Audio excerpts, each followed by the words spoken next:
I'd like to welcome everyone to the 104th meeting of the 7th Council of the Municipality of South Dundas on Monday, November 22nd of 2021. I'd like confirmation of agenda. Do we have any additions, deletions, or amendments this evening, Madam Clerk?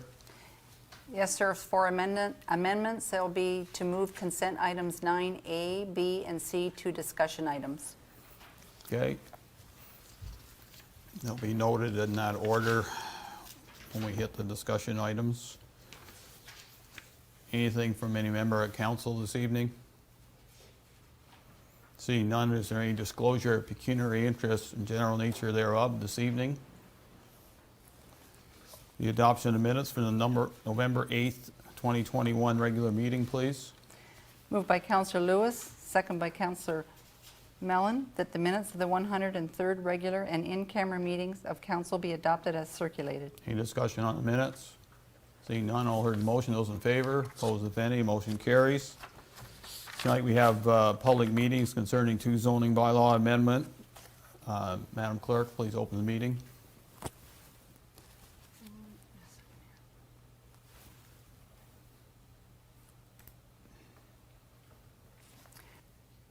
Moved by Deputy Mayor Gardner, second by Councillor Mellon, that the public meeting to consider 2 zoning bylaw amendments be opened at 6:03 p.m. All heard the motion. Those in favor, opposed if any, motion carries. So before we go into the public meeting, I have a statement here to read. I now declare the public meeting held by the Council of Municipality of South Dundas under Section 34 of the Planning Act to be open. There are 2 zoning amendment applications being considered. Zoning bylaw amendment for 45 Allison Street, Part 28, Concession 1, RP 8R-4776, Part 1. And the second one is a zoning bylaw amendment for 13373 County Road 2, Plan 58, Part Lots 3 and 4, RP 8R-933, Part 1. Anyone who wishes to speak in favor of or contrary to any of the proposed zoning bylaw amendments or the official plan amendment will be given the opportunity to do so. Before you make a presentation, I would ask that you provide your name and address. I'm required by the Planning Act to advise you that if you do not make an oral presentation tonight or a written submission before the proposed zoning bylaw amendment is adopted by Municipal Council or the official plan amendment is adopted by County Council, you will not be entitled to appeal the decision to the local planning appeal tribunal. I am also required to advise you that if you do not make an oral presentation tonight or a written submission before the proposed zoning bylaw amendment is adopted by Municipal Council or the official plan amendment is adopted by County Council, you may not be added as a party to any hearing of an appeal before the local planning appeal tribunal. If you wish to make an oral presentation to one of the applications this evening, we ask that you raise your hand when selected. Please follow the directional arrows provided, keeping your mask on until you have reached the microphone. You may remove your mask when making a submission. When finished, please put your mask back on to return to your seat. If any member of the public has concerns, please see a member of staff. I will now ask our planning consultant, Peter Young, to provide a brief overview for each application. Following the overview of each file, we will open the floor to anyone wishing to make an oral presentation on the specific application. So the first one tonight is concerning zoning bylaw amendment at 45 Allison Avenue, Part Lot 28, Concession 1, RP 8R-4776, Part 1. Peter, welcome. Thank you, Mayor Byvelds and Council, and welcome to everyone here from the public. So before we get into the specific applications, I will give an overview of the municipality's regulations on cannabis facilities and zoning. So as the mayor mentioned, the meeting's being held pursuant to Section 34 of the Planning Act.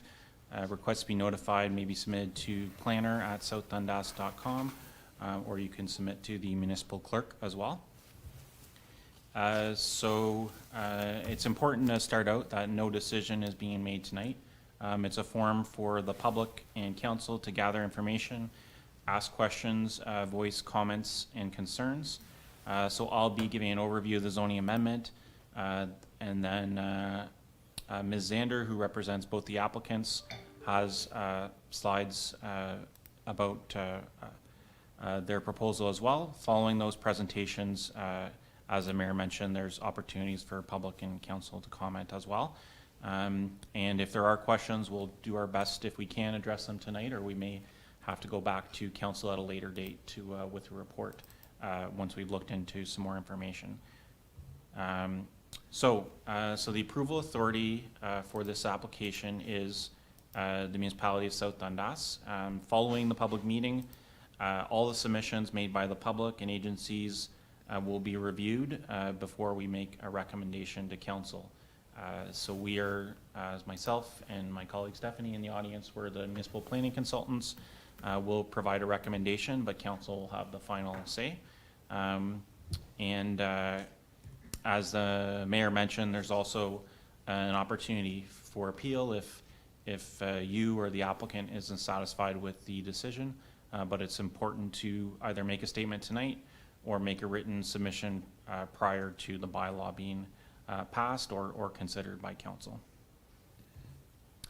So just an overview. So bylaw 2021-11, which was passed earlier this year, introduced new regulations for cannabis facilities in South Dundas' zoning bylaw. So you can see the two definitions there, that a cannabis processing facility is a building, structure, part thereof with air treatment control, and it covers growing, producing, processing, testing, and shipping and several other aspects of cannabis that's authorized by a federal license or registration.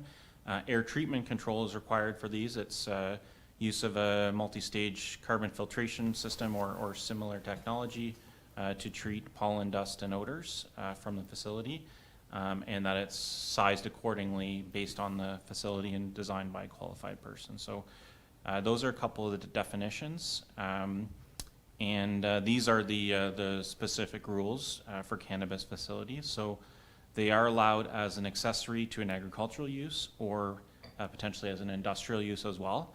Setbacks for any facility are a minimum of 300 meters away from a sensitive land use, as defined in the zoning bylaw. And all facilities need approved air treatment control. Storage has to be in a fully enclosed building, and it's subject to site plan control as well. So the municipality can ask for further studies through that process. Sensitive land uses, so that 300-meter setback, which in both cases is being applied to be reduced. That means buildings, many areas, outdoor spaces, again, routine or normal activities would be affected through contaminant discharges by one of these facilities. And this is actually a definition from the provincial policy statement as well, the province's rules on land use. So a couple examples could be residences, education, or health facilities. Typically residential is the one that's cited the most, but there's other examples as well. So cannabis facilities are permitted in light industrial, general industrial, and rural and agricultural zones, as long as they meet all those setbacks and provisions. If not, someone would need a rezoning or minor variance depending on how big the change was. So the provincial policy statement is the guiding document that any decision of council or advice to a council must be consistent with. So it looks province-wide, promoting clear policy direction to promote strong communities, strong economy, and clean and healthy environment. So in the document, and you're welcome to search and read through yourself, there are several policies about promoting economic development, protecting sensitive land uses, and similar things to what's looked at in South Dundas' zoning bylaw. And any decision has to be consistent with these provincial policies. The county, there's also official plan that anytime there's an application, if someone wants to change the zoning, we look at what the policies are for the official plan. So they look at what the impact is, transportation, servicing, many similar topics. So that'll be part of the consideration when looking at this application. And that's a long-term plan and also is used for review of applications. The county official plan doesn't specify whether cannabis is either industrial or agricultural. It's left up to the local municipalities through their zoning bylaws to consider that. And the zoning bylaw is what regulates the permitted uses of land, what you're allowed to use a property for, and what setbacks you need from property lines or other uses, how big a property needs to be, etc. And again, it has to a zoning bylaw pass must conform to the official plan. So we'll start with 45 Allison. So the purpose and effect of the zoning bylaw amendment is to reduce the setback from a cannabis processing facility to the nearest sensitive land use from 300 meters to 240 meters. In this case, it's saying that's a residential use, a residential neighborhood. So you can see that's the existing warehouse. And we're kind of zoomed in here. There's Allison Chestnut, which I believe is a private road, County Road 2 to the north, and then the golf course and the residential to the west, and industrial surrounding it. This is a breakdown of the building, although I don't believe retail is part of the consideration anymore, but in terms of a wholesale and a licensed production facility. So some of the wholesale would be in the middle of the building, and then the production facility would be towards the rear or the east. So it is considered an employment district, so that's where industrial, office, and similar uses are directed to go in the official plan, subject to all the other policies that need to be considered. And it has a general industrial zoning, so the cannabis use is permitted, but it needs to meet that 300-meter setback, so that's why a rezoning is required. So this is what we received from the applicant, and they have some additional slides I think you can see a bit better, but that's the 300-meter setback, and it's incorporating some of the residential there as well. And I believe anyone within that 300-meter setback was circulated through the review to the latest address on the tax rolls. So as of November 18th, so when I did this presentation just last week, we didn't receive any agency comments, which wouldn't be uncommon for rezoning if there were no other changes to the building. We did receive 2 written public comments not in favor of the application. Some of the reasons that were cited in those were the proximity to open space, the golf course, the inn and conference center use, and public and residential uses as well. So those and any written comments received since have been forwarded to council as well, so that they can be considered when council makes a decision. So the next steps in terms of this application, so there's a few slides that Ms. Zander has for her presentation. Then the mayor would open it up to the public to speak up there if you have any comments or questions, and maybe council before that as well. So once we receive all these comments and all the written ones as well, you know, there might be some we can't answer tonight. We'll have to do some more research and have modifications. So have a discussion with the applicant. Is there changes that can be made to mitigate this or not? And then once we have all that, we'll make a final report to South Dundas Council, and they'll make a decision to approve or refuse the application. So maybe Ms. Zander, if that would be my presentation, Mayor Byvelds. Okay, thank you, Peter. I will turn the floor over now to Tracy. Welcome, Tracy, to South Dundas again. Thank you, Mr. Mayor, members of council, members of the public. My name's Tracy Zander. I'm from Zander Plan. My office is in Perth. Appreciate the opportunity to speak to you this evening. As you heard from Peter, this is the opportunity for you to provide your comments on the applications this evening. There's no decision being made by council. I, as a planner, really value the public process. I'm glad you're here. This is your community. I don't live here. So I'm glad you're here. I'm looking forward to hearing your comments. My colleague and I will take notes and give you answers as we can this evening. But what I'm hoping on both applications this evening is that we'll take all the information, the comments, the questions, and probably ask for an opportunity to come back and make another presentation to council, which will summarize responses to the comments and questions we hear tonight, rather than being here all night and trying to answer all of the questions thoroughly. I'd prefer to take notes and take away your concerns and comments and then come back with full answers. So we'll take lots of notes. I do have a few slides, so we'll start with this one on Allison Avenue. So as you heard from Peter, this property is in the industrial zone. So it is a zone that the policy that the township adopted would permit a cannabis production facility. And there is an existing vacant building on the property. So the intent is to reuse an underutilized building for a cannabis production facility in the M2 zone.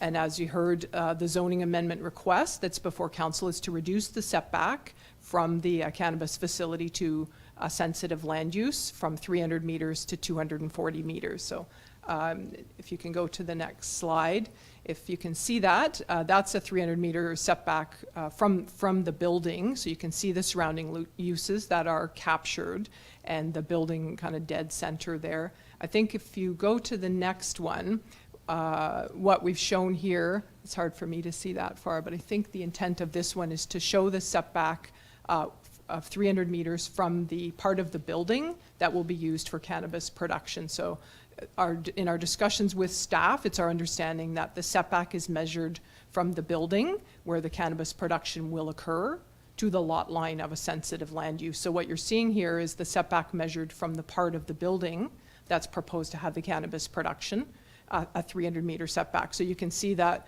it doesn't even quite it doesn't quite capture the residential lots that the previous slide did, because not all of this building is proposed to be used for the cannabis production. And that is something that can be kind of controlled, regulated through the site plan process. So as you heard from Peter, if the zoning gets approved, the next step for my clients on both of these properties is to provide a site plan application to the township, and that will deal with things like servicing and lighting and the odor control system that's required, and we can regulate the part of the building that the production can occur in. So the application is worded to reduce the setback from 300 meters to 240 meters, but in fact, it's only part of this building that is proposed to include the cannabis production facility. Is there one more slide? Yeah. So yeah, that basically says what I just said.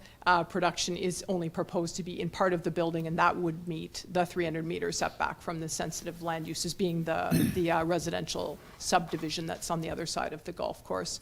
For both of the applications, the intent is to produce the cannabis inside the existing building, so there's no outdoor storage, production, no use outside the buildings, and there's no retail component to these buildings. So they will produce inside the building, probably weekly trucking away from the site with the product, no on-site sales, so customers can't go to the door and buy cannabis. These are not retail sales sites, they are production only inside the building. And this council has required, as part of a cannabis facility, that an air treatment control system be required.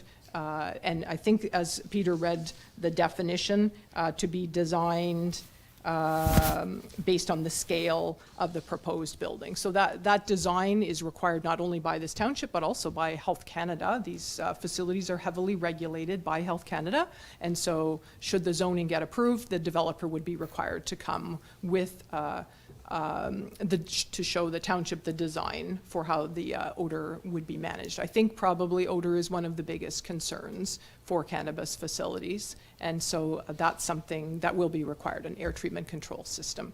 Certainly for both of these proposals that you have before you, these are reuse of existing kind of underutilized buildings in the township and opportunities for economic generation. So they will bring jobs. Both of my clients anticipate 18 to 20 full-time jobs and some part-time seasonal jobs as well. So there's certainly opportunity for economic benefits for the township from both proposals. Is there any more slides there? That's it. Yeah. So yeah, I think I'd be happy to take comments from there. The planning reports that we submitted for both applications spoke to the provincial policy statement and the official plan. So I would, rather than my reiterating policy. I'd rather hear from your ratepayers and the folks that live in the neighborhood and hear your concerns. I'll answer simple questions if I can, but otherwise my colleague and I will take notes, and as I said, I'd like to bring back a kind of fulsome response to you once we've heard the concerns from the neighborhood. Thank you. Okay, thank you, Tracy. So we'll move on to the public comment section. I have a list of names here. Once we go through the list of names, I will ask if there's any further comments, because this is a public meeting. It's your opportunity to voice either you're for or against these applications. As much as Tracy is here to listen to questions and concerns, I do not want this to be a debate. So my preference is that she takes your concerns, and we'll address council with those concerns when she comes back at a subsequent meeting. So for the 45 Allison, and I would like to remind each and every one of you that you please go to the microphone that's situated between Peter and our clerk, and give me your name and address again, as much as I may say it, for a public record, and we shall go from there. For first name I have on the list is Doug and Alice McNairn. Who's speaking? I will. Okay, you come up to the mic, Doug, please.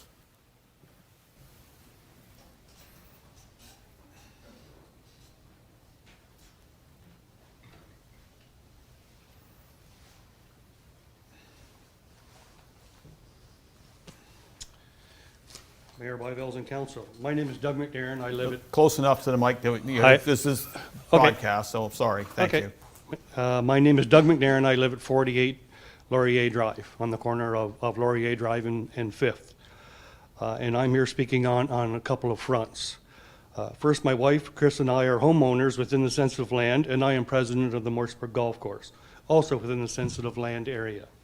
According to the map, we are in the area regardless of it's 240 or 300 meters. It really doesn't make any difference where you draw the line, where you put the line. As part of the definition of sensitive land is given by the applicant, which reads, occurring at reasonable expected times would experience one or more adverse effects from contaminants discharged from a nearby facility. Adverse effects would be a negative reaction to the norm. Do we really need, or should we approve negative effects to be released into the air this close to the residential population? In looking at the map and seeing the proposed change, there would be no advantage to the golf course and or people living right on the within that range. Directly to the west of the golf course is open space, so any airborne will travel quickly across. I see in the new drawings there, they come to Laurier Drive and stops. Well, there's no wall there to stop any of the airborne particles from keep moving. So directly across is 5th Street, and if there's a wind blowing, it's going to blow up 5th Street as far as it'll go. So it'll be tough to say just how far where it would end. In reading the overview in the cannabis regulation in South Dundas, that an air treatment control must be in place, that is a good start if it's moving forward. If outcome from control is an acceptable level for pollen and dust control, but what of the odor control? At this time, we know nothing of the level of acceptance.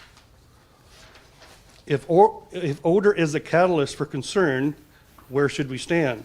What level is acceptable? What percentage is acceptable? What will odor be present 24/7? Who controls this? What effect could be possible?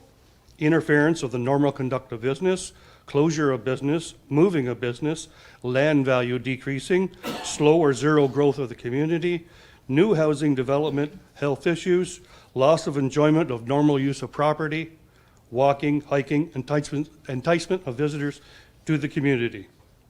Some of these one may think extreme, but what is in place or will be in place to control this output? We should be working and thinking of limiting exposure to adverse effects of the community, as the proposed amendment only camouflages the reality. So I would say no to the proposed zoning change by the zoning amendment. Thank you. Thank you. Next person on my list is Dean Castle.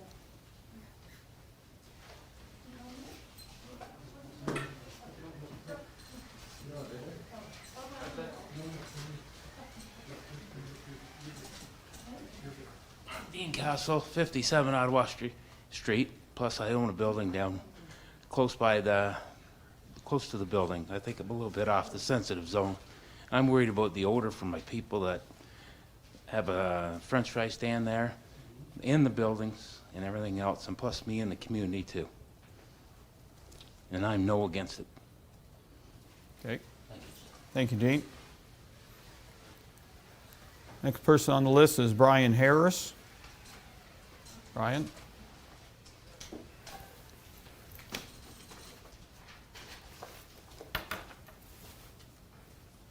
Got the presentation?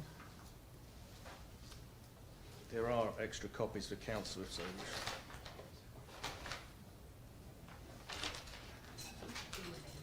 Sorry? Excellent. I'll just say next and we'll go that way around. So if you start the first one.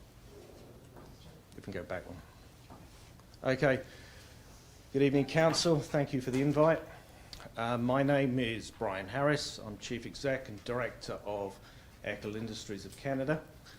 We are based at 35 Allison Avenue. Next question.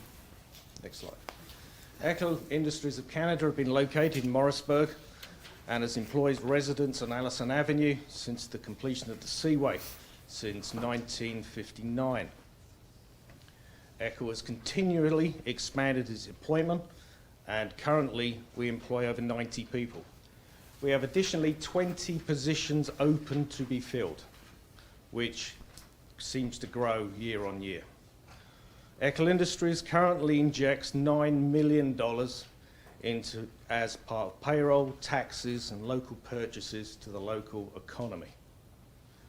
Echl's annual sales has grown year on year, and currently in the last 12 months alone, we have made investments in production and research and development in excess of $2 million.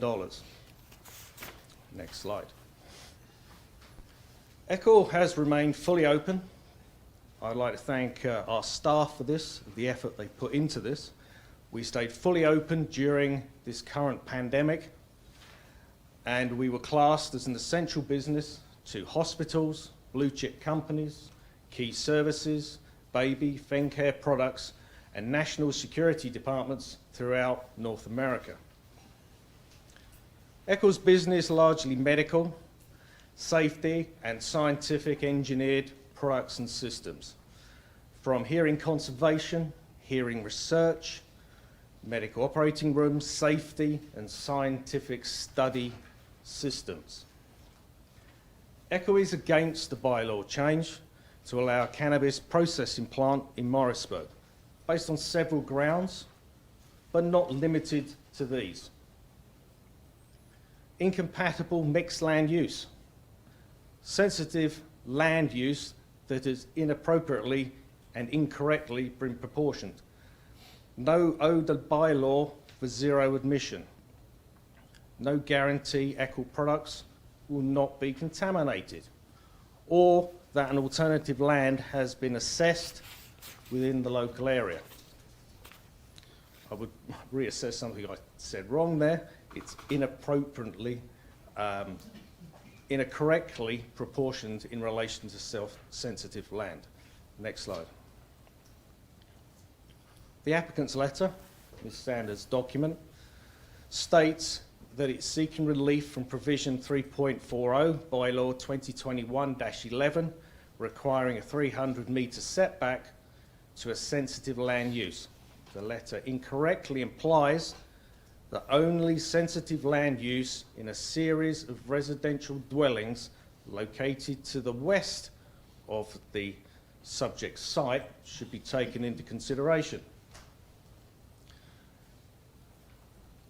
Zander's letter contradicts itself by quoting section 2 of bylaw 2010-48, which defines sensitive land use as follows.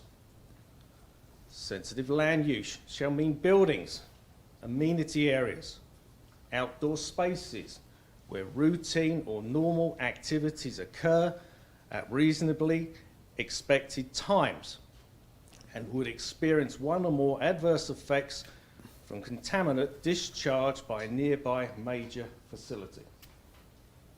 Next slide. Sensitive land use is not restricted to residential buildings, as implied by Xander's report. Rather, the definition, which we've just gone over, in Bylaw 2010-48 encompasses buildings, amenity areas, or outdoor space. Thus, Eccles manufacturing facility would be included within a scope of sensitive land use, and I will explain.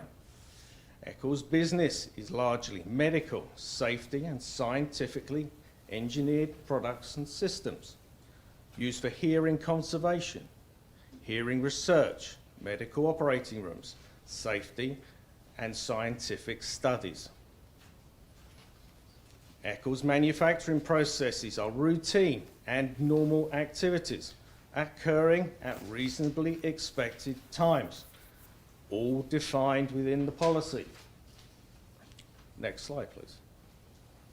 Eccles go back one, please. Eccles Manufacturing is independently certified as a medical healthcare manufacturing facility, certified by CSA, the Canadian Standards Agency, and has been for over 20 years. That's our certificate number. Therefore, confirming Eccles' sensitive land use. Eccles manufacturing processes employ fiberglass insulation as sound-absorbing components and employ certain types of slow-curing finishes and paints, all of which retain strongly characteristic odours of cannabis and release them continuously when delivered to their ultimate end user. If they absorb sound, they are going to absorb odour. Next slide. Eccles has been forced to call the OPP on several occasions to curtail cannabis growing operations at 45 Allison as a direct result of having emitted odours which contaminated products under manufacture at its plant at 35 Allison. As a direct result, we had to dispose of product and have it remade. Point 6. Contaminated medical and products manufactured for scientific research by Eccles will not be accepted by end users. Moreover, they will not pass import inspections in many countries, especially the United States of America. Eccles is an export success, exporting 85% of its products outside of Canada. Therefore, we do have to cross borders. Next slide. Eccles' facility is not 300 metres removed from the proposed cannabis processing plant. It directly abuts the facility with an 8-metre wide roadway separating the two properties, as detailed on Xander's plan, 21-260. Eccles' existing building on 35 Allison is only 75 metres away. Any proposed extension to that facility will reduce it to 22 metres. We do have plans over the coming years to make this extension and add more jobs to Morrisburg. Accordingly, the proposed bylaw extension to 240 metres will not cure the non-conformance use, result in a detrimental and highly disruptive impact to the sensitive land used and owned by Eccles since 1959 and the Eccles business as a whole. Excuse me. Next slide. Precedence has been set since 1959 on the sensitive nature of the land used adjacent to 45 Allison at 35 Allison. It has been in continuous use by Eclin and by some of its long-term tenants, namely Beavers Dental. Eclin at this point would like to have an open invitation to all councillors for you to come and visit our facility and have a look for yourself. Have a look how we make things, why we make things, and the impact that it will have on our facility. Next slide. If I can keep my voice. Eclin, as a long-term resident, can also comment with knowledge on the local area. The golf course, where some of us play very bad golf, mainly myself. The outside dining area at the Macintosh Country Hotel, where many of us have sat on the outer deck, had a beer or two, and something to eat.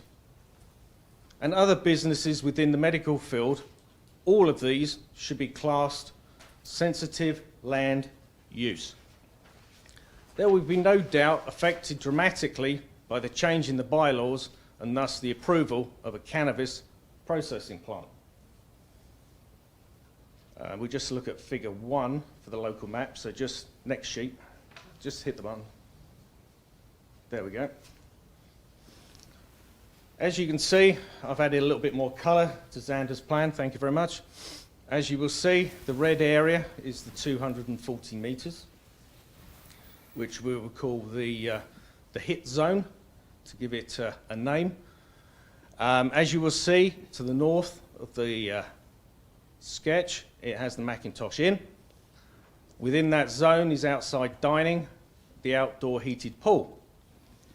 You will also see to the south, number 35 is our building, or one of our buildings, because we own several. That is right in the middle of the zone. You'll also see to the west, Morrisburg Golf Course. The top section there is completely encompassed by the hit zone, as are a couple of residents. Next slide. Throughout the years, oops, can you go back one? Sorry, thank you. Throughout the years, Eclin has supported the local community in more ways than one, injecting millions of dollars into the local economy. Over the last few decades, Eclin has injected somewhere between $250 to $325 million into the local economy. In the event changes are made to the bylaw, allowing a cannabis processing plant at 45 Allison, Eclin's business would no doubt be compromised. Odours absorbed into our products, as already shown, would damage it, thereby adversely affecting sales and our relationship with our customers and federal agencies. We would not be able to sell our product. We would not be able to cross borders. Therefore, and it must be concluded at this point, and I really don't like to have to say this, should this happen, we at Eclin will have to reassess our ongoing operations within Morrisburg, from 35 Allison to 15.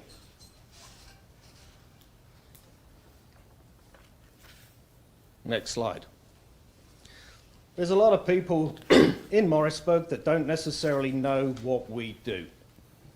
So here's a few pictures and a little bit of discussion on what we do and how it will affect us. We do a lot of scientific research chambers, all through North America, Canada, and the rest of the world. Picture in the middle is showing a doctor giving a patient on a child with hearing loss. This was actually to do with having a cochlear implant implanted in the child's head.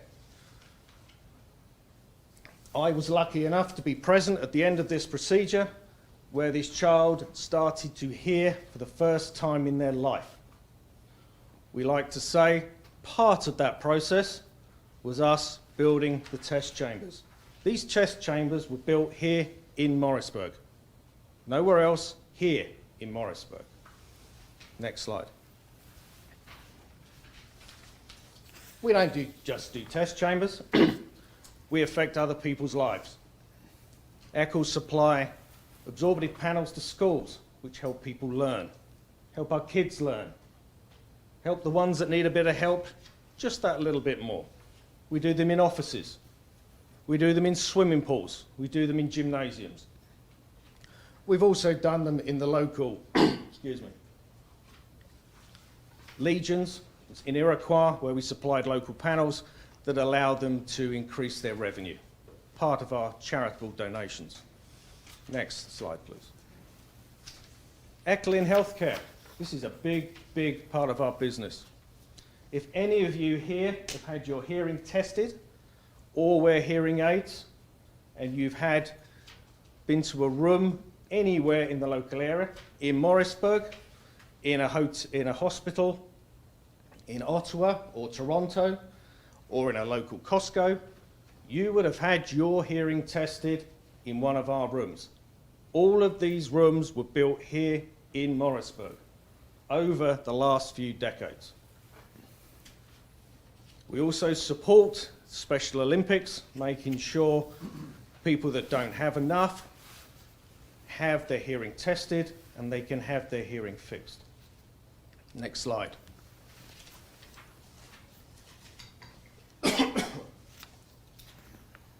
It's part of our ethos, and we do make the world a quieter place. First of all, the logo in the middle is the Guinness World Record logo. That logo represents a chamber that's held by Microsoft, who are the world's largest company. They hold the record for the quietest room on planet Earth. We built that room. We built that room in Morrisburg. People that live in Morrisburg built that room. So we do make the world a quieter place. And I can guarantee that all of you, with no exception, has something on their desk, at their home, in their briefcase, in their car,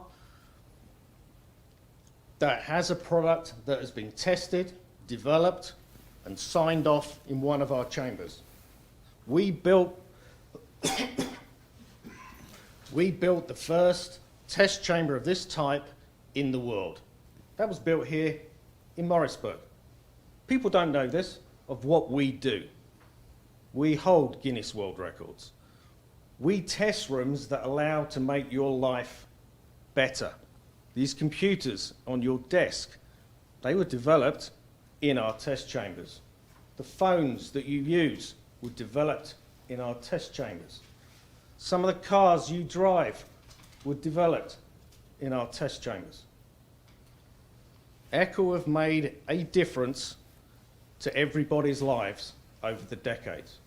And these chambers were designed and manufactured here in Morrisburg. Next slide. For all these reasons I've stated before I lose my voice, Echo objects to the bylaw changes and submits that Echo should be classed as a sensitive land user. If we are not classed as a sensitive land user, Echo will have to make its own mind up. Does it stay? Decisions with yourself. Thank you very much for your time. If you have any questions, I'm happy to take them. Okay, thank you, Brian, for that.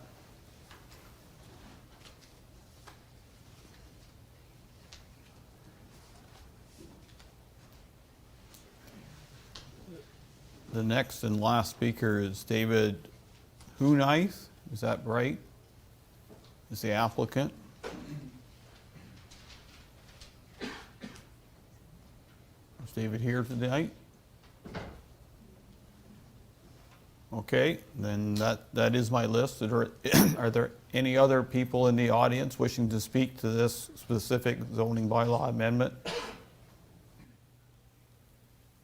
Okay, seeing none, then I will turn to council, and council confine your comments, questions to this application only, and if we will have a general session discussion after, because they are both very similar to in their concept. So Deputy Mayor Gardner, any comments, questions, concerns on this one specifically? No, other than I may take up on the tour of Eclin Industries. Very interesting presentation.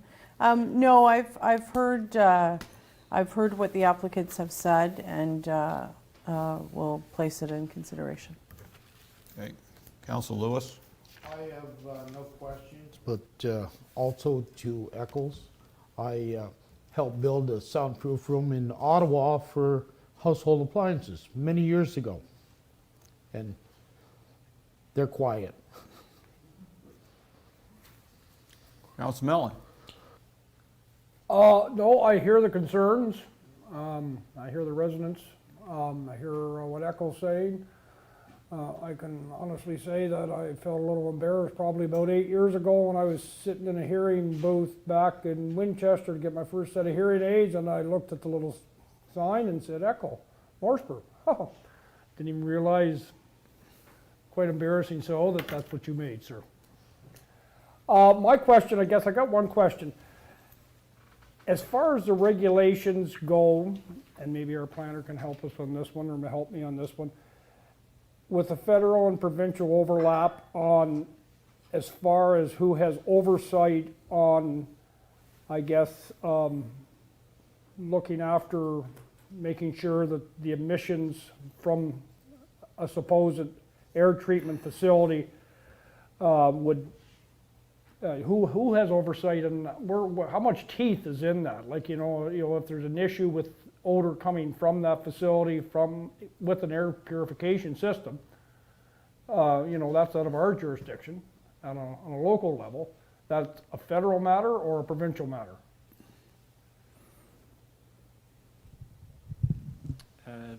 Thank you, Councillor Mellon. So generally, as Ms. Zander said, it is one of the requirements for the federal production license, not necessarily if you're combining personal licenses or anything like that. But on top of that, the municipality can have certain provisions in its zoning bylaw. So, and they could also look at odor control bylaws. So there are some municipalities that will pass their own odor control bylaws separate from Health Canada and set a certain threshold for parts per million. I don't believe that's something that South Dundas has at this time, but if and when we report back, if that's we could give a summary of what Health Canada has, and then what if the municipality would like to go forward. I've been talking to a couple of my colleagues in other counties as well, and hearing some of their experience. So some of them do actually purchase a device that a municipal bylaw official could use to measure smell or measure the parts per million at least of certain substances. So that could be an option, or I can also present in a report what the standard would be from Health Canada. So in addition to those, the municipality can also look at, now we wouldn't necessarily have all of that expertise on staff, but through the peer review process, we can also look at what the systems being proposed are. So I think it's similar into, let's say for an aggregate application where the approvals are all through the province in that case, but the municipality can still have its own peer review and look at that process as well. I think that's something we need to have that information, Mayor Byvel's, who has jurisdiction over that, and, we don't have it, like it's already been said, we don't have anything in our bylaw, and personally, I don't comfortable leaving it up to the feds, because by the time they get around to smelling what's smelling, it's already too late, but that's all. Okay, I don't have any specific comments on this one. I will have comments after the two are done, because they're fairly broad-based. So with that, we'll move on to zoning bylaw amendment 13373, County Road 2, Plan 58, Part Lots 2 and 4, sorry, 8R-933, Part 1. So Peter, go ahead, please. Thank you, Mayor Byveld and Council. Again, and I'll skip through a couple of these since I already presented on that, but it's being held pursuant to Section 34 of the Planning Act. Please contact myself at planner@southdundas.com, or you can contact the municipal clerk to be requested to be notified of the decision. Again, there's no decision being made tonight on this application, but there will be time for comments and questions afterwards. And in a similar way, the municipality will have the final decision. Staff will, and as the municipal planning consultants, will provide a report with our recommendation, but council will have the final say. And similar to the other process, there's an appeal process for this application. So I'll skip through the regulations since we did go over those a couple times. So in this case, so it's on County Road 2, east of Morrisburg. So the purpose and effect of the zoning bylaw amendment is to rezone the subject property from rural and highway commercial to highway commercial with a special exception. That exception would permit a cannabis processing facility and would reduce the setback from a facility to the nearest sensitive land uses from 300 meters to, there's a couple on each side, 180 meters on one side and 225 on the other. So here's the location. You can see Upper Canada Road, the Marina, Upper Canada Village to the southeast, and several residential and highway commercial uses along County Road 2.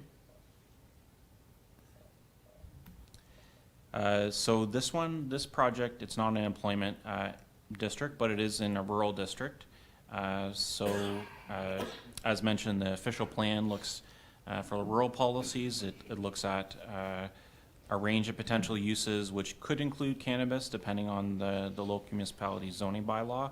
But any application for rural industrial use has to consider impact on other land uses. So here's kind of a look at what the zoning map looks right now. So there's a highway commercial right along County Road 2 and rural in the back. In this case, I'll show actually a zoom in on the property just so you can see what the proposal is. So as of last week when I did this presentation, we didn't have any agency comments received from county roads. If the proposal were to go forward, they would probably use some similar entrance. So usually agency comments would only come if there's a site plan application, not necessarily for a land use change. But we did receive a written public comment noting proximity to Upper Canada Village and Marina, and then it's not appropriate for tourist or highway commercial use. And since this presentation was received, Council's also received a number of other written letters from the St. Lawrence Parks Commission and from several residents and businesses nearby, and some of these similar concerns in terms of the impact, smells, odors, and how much say would the municipality have on air treatment control? Would it be able to be enforced correctly? And again, the impact on tourism and servicing was mentioned in some of the comments written we received as well since this presentation was completed. So council has a copy of all those written comments as well. So this is a kind of a site plan of the property. So you can see there's an existing warehouse, and that's the intention for where the building would be located. And then there's setbacks to sensitive uses that are shown on the sketch that the Xander plan had completed. The back of the property is zoned rural, so that does actually allow, if it would meet the 300-meter setback, someone would be able to build a cannabis facility on that property potentially. But the intention in this case is to use an existing building rather than building a new structure. So just in terms of next steps, it'd be similar. There's just a slide. Ms. Zander's going to make a short presentation, council and public comments, and a future report back to South Dundas Council with a decision. So that's my presentation, and then maybe if it's okay with the mayor to pass to Ms. Zander. Okay, thank you, Peter. Ms. Zander, once again. Thank you, Mr. Mayor. So same kind of thing. I think we just have one slide, and it's the kind of locational map. So you can see the 300-meter influence area from the building that's on this subject property. So as Peter indicated, this property is actually split zoned. The strip along County Road 2 is in the highway commercial zone, kind of where the back of the building is really, and then the rear of this property is in the rural zone. So the township's cannabis policies would actually permit a cannabis production facility on the rural part of this property. Again, if it complied with the 300-meter setback, that would be permitted without a zoning amendment, just the site plan. The intent of my client is to use the existing vacant building on this property for the processing facility, and so that's kind of in the center of the picture there. And because of its proximity to some nearby sensitive land uses, the zoning bylaw amendment is before council for consideration. This property is in the so not in an industrial park, it's in a highway commercial zone, but on a county road corridor where higher density industrial commercial land uses are generally encouraged. This is the type of corridor where we would expect to see industries, commercial businesses, and things like that. So the intent is to use the existing building, and again, similar to the other proposal, this is a cannabis processing facility, so not retail sales. It's processing inside the building. There's no outdoor storage or production or use outside of the building. It would be contained in the building. And again, the same odor control system would be required on this property, complying with Health Canada and the township's regulations. So yeah, again, I'm happy to hear your comments. We'll take notes and then bring back some answers at a future meeting. So I'll leave it at that. Thank you. Thank you. So we'll move on to the public comment portion of this specific zoning bylaw amendment request. So as I read your name, please go to the microphone and speak, and please once again give your name and address. First name is Sandra Dobry.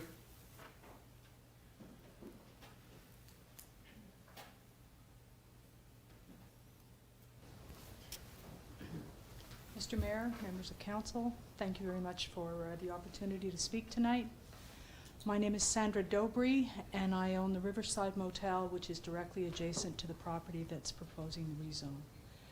My address there is 13339 County Road 2, and I have done some research on a couple of levels.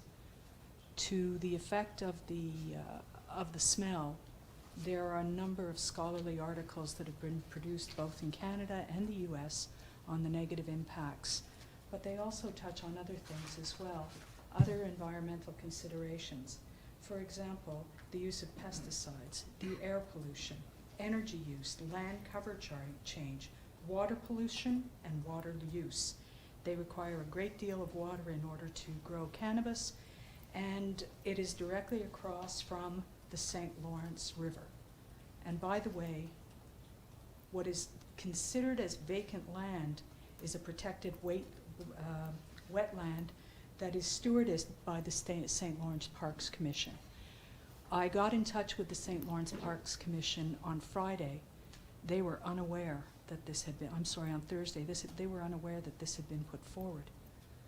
And in their opinion, and you've said you've received subsequent letters to that, in their opinion, they are not sure that the Ministry of Natural Resources was consulted, that the Ministry of Environment and Climate Change was consulted.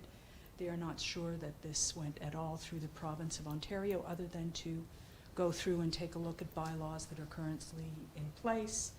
And for that matter, I am sure we are all aware of some of the issues of being a border town.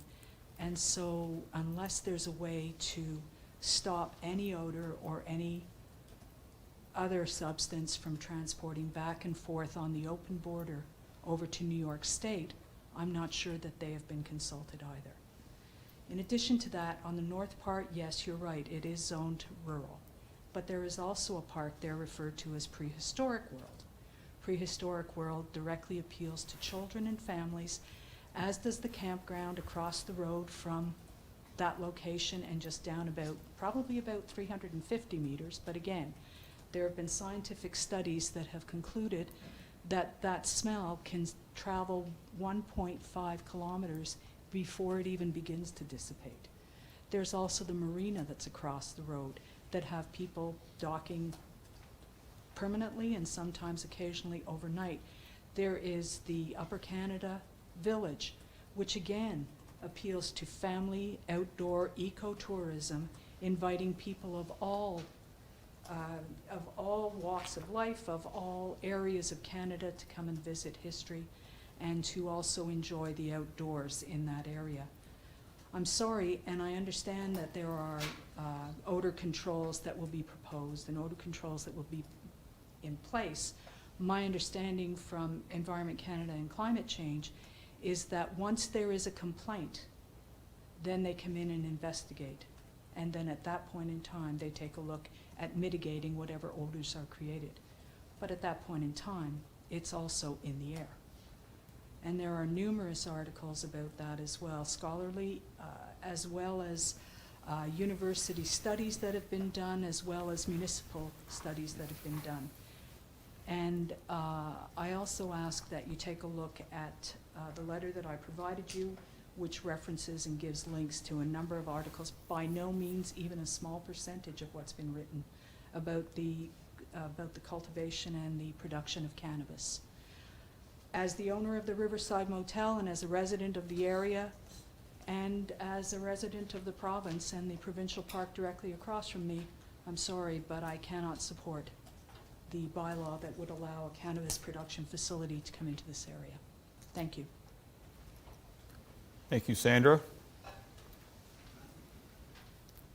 Next person is Amanda Brown, please.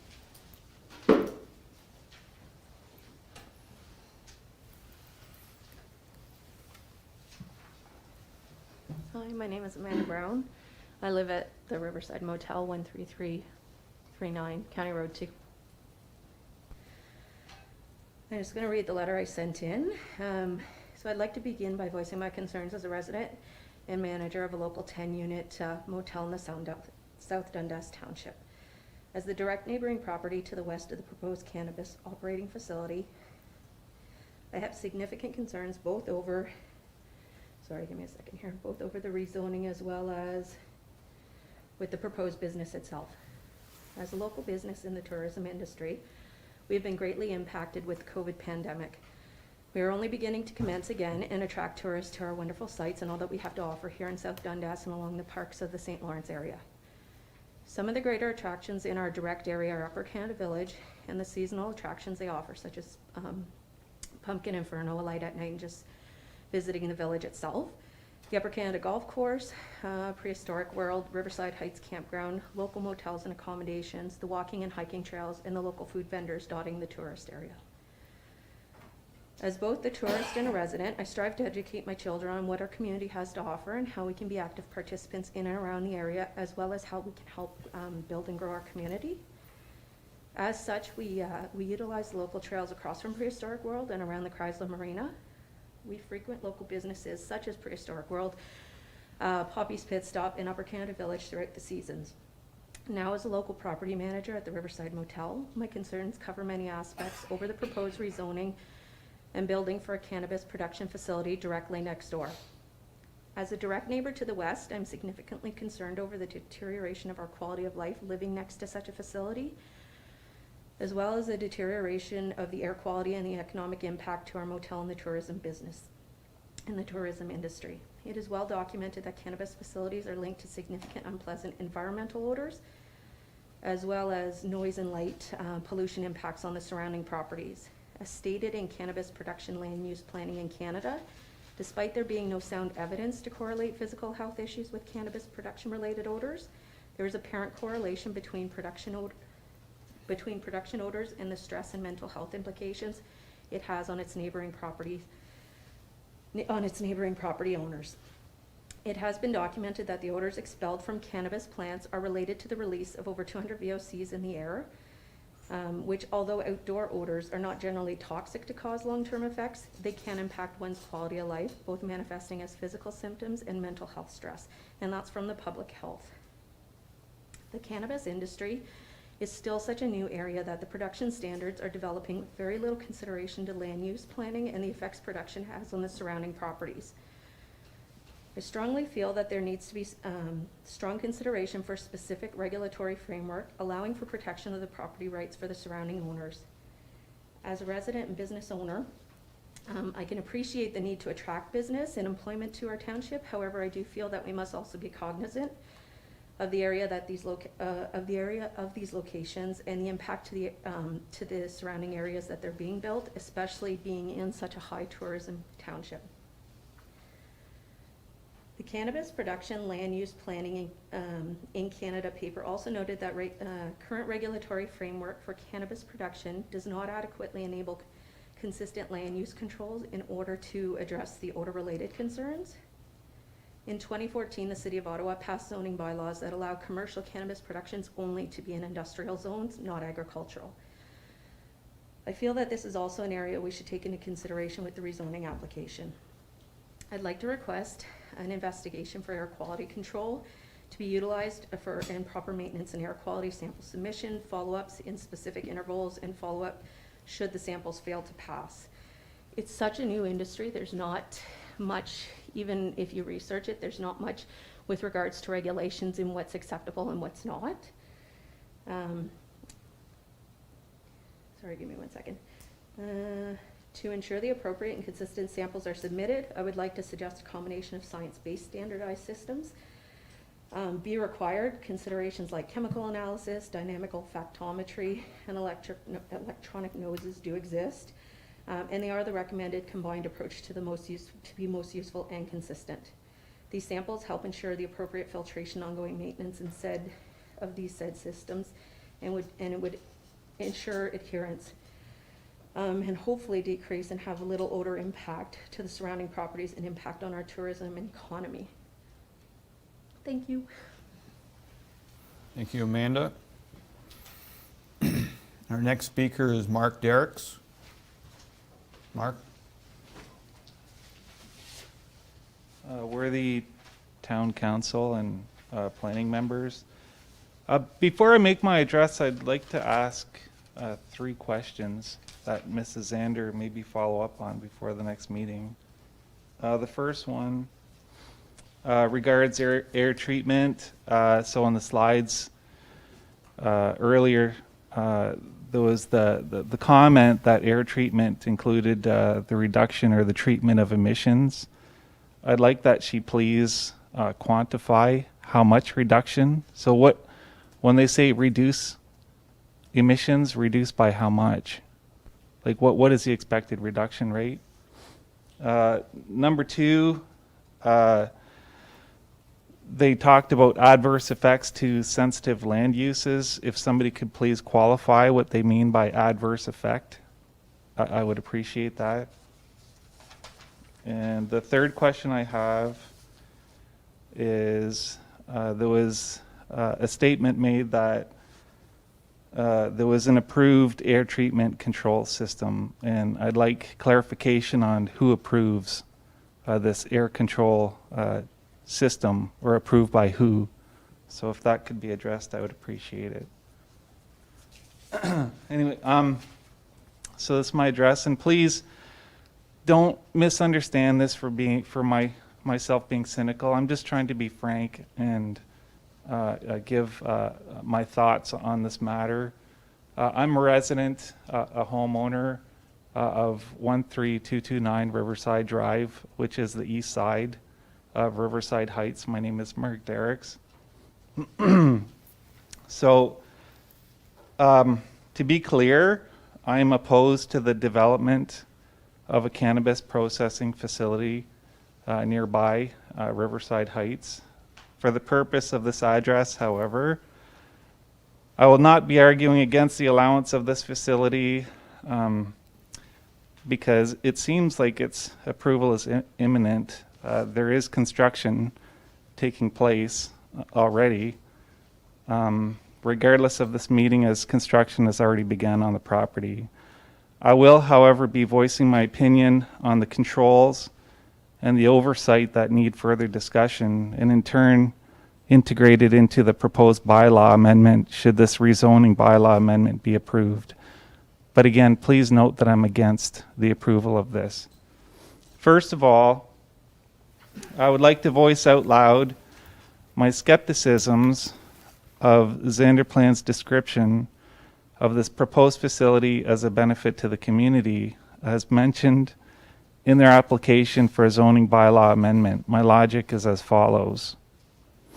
A review of many online news articles relating to the Canadian cannabis industry shows a surplus of cannabis product in warehouses across the country, as well as a lowering stock price of large corporations involved in the cannabis manufacturing industry. To me, this is a textbook definition of a commodity product. Now, in my mind, there are a few ways to profit from such a commodity product. The first is economy of scale, where a large production volume effectively lowers production costs. Canopy Growth in Smith Falls has tried this for the past several years and continues to operate at a deficit despite closing several other factories across the country. So should this strategy fail, most manufacturers also try a second approach to be the lowest cost producer, whereby their product is the lowest cost product on the market, therefore capturing a larger market share. However, for those businesses involved in this operating strategy, they understand that there are several real risks that need to be considered and often not acted on as they cost money. Operating cutthroat operations often minimizes health, safety, and environmental initiatives, which in turn may lead to short-term benefit for the company, but more often leads to very poor long-term outcomes for the surrounding community. To demonstrate this point, think of a smaller scale industry understood China effect, whereby pollution is increased due to minimal safeguards and short-term views on natural resources or resource consumption, and this leads to areas eventually barren and polluted, unable to convert to another viable business operation without significant remediation. This is a risk that needs to be understood for this proposed business. Now, I'm not saying that this would take place in Morrisburg of all places. However, a review of the Zanderplan application for a zoning bylaw amendment, I do question their thoroughness with regards to the details included within that application. With regards to their understanding of the wise use and management of resources, water is discussed insofar as mentioning stormwater management and the retention of the natural water body currently on site. Nowhere does the application mention in detail the most important resource that would be required of this facility, being water, and more particularly, well water. I find this very intriguing. Why was this left out? For those in the industry, it is well understood that cannabis plants require substantial water for growth, and this rezoning application is not very forthcoming about where their large quantities of water will come from, or even how much they would need. Some rough math suggests a strong concern for the many residents of Riverside Heights, parents and children who all rely on well water for their quality of life in that fine community. Cannabis plants are nearly 90% water and can grow up to 5 feet tall. They require roughly a gallon of water per day for every pound of usable cannabis created. So I searched that on the internet. Estimating the size of the proposed warehouse, which appears to be roughly 80 meters by 20 meters. Even if half of this area were to grow cannabis plants at a typical industrial density of 15 plants per square meter, it would contain an estimated 12,000 plants. As per McGill University, average Canadians consume approximately 300 liters of water per day per person. Assuming Riverside Heights contains 80 houses with 3 residents each, historical water consumption is calculated at roughly 72,000 liters daily. Now, assuming 4 gallons of water per plant and an estimated 12,000 plants, keeping in mind that's only half of that warehouse, it could be assumed that the proposed cannabis factory would require an estimated 200,000 liters of water daily, or 3 times the historical level of well water used in that localized region. How long is this consumption sustainable before our wells run dry or our water quality substantially decreases? Now I ask you, is it coincidence that this manufacturing facility chose an area outside of the town's treated water region to irrigate their crops? What must their cost savings be by using free well water instead of paid for town water? Would this be a strategy of a low-cost producer, short-sighted cannabis producer? Secondly, I would like to address odor control as referenced in this application, understanding that many cannabis operations often struggle with odor control. As indicated by Xander Plan, it is stated that the plan to mitigate odors is to use an industrial-grade filtration system, and the definition of a filtration system is a mechanical means of odor control. This seems a problem to me, as most often odors from cannabis facilities are volatile organics, whereby mechanical filtration would be insufficient to abate them. Again, an online literature search suggested poor odor control of cannabis facilities via mechanical means and much better control via more costly carbon adsorption methods or fogging systems, both which again are really large water consumers. That said, effective odor control for a low-cost producer is fairly inconvenient due to the increased costs, which leads me to believe that the Riverside manufacturing facility would most likely have a chronic odor control problem. Floating most days towards Upper Canada Village, only a few kilometers away, and most definitely towards the Chrysler Marina, a stone throw away across the road. I ask our town officials this pressing question: is the allowance of a startup repurposed warehouse with upfront cost reservations and unclear long-term environmental foresight worth risking already existing well-established and profitable businesses and provincial landmarks? All for an undisclosed amount of slightly above minimum wage jobs. Should this land rezoning move forward, I propose the following elements be discussed, clarified, and included as part of the rezoning amendment. Number 1, odor abatement.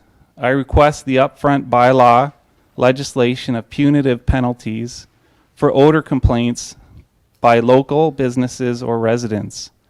As an example, in some U.S. cities, more than 3 complaints per month for cannabis processing facilities result in immediate financial penalties imposed. Number 2, water use. I request that the rezoning permit approval require either the construction of a treated water intake line from the St. Lawrence River to the facility, or the metering and limitation of the existing site well, including a cost per use assigned to promote well water conservation. I also suggest a study be commissioned by the South Nation Conservation Authority to further understand this long-term effect of well water consumption and the effects on the nearby community tied to this same water table. Number 3, water discharge. I request the requirement of a water discharge treatment system with discharge leading directly to the river as to reduce the impact of pollution on the local water table. I also suggest the above-mentioned study by the South Nation Conservation Authority address any long-term effects of discharges to ground by the proposed manufacturer. Number 4, community advisory panel. I request the creation of a community advisory panel whereby the manufacturing facility meet with local residents routinely, discussing items of concern and solutions to complaints, and the minutes of these meetings be reviewed by town council and included in township meetings.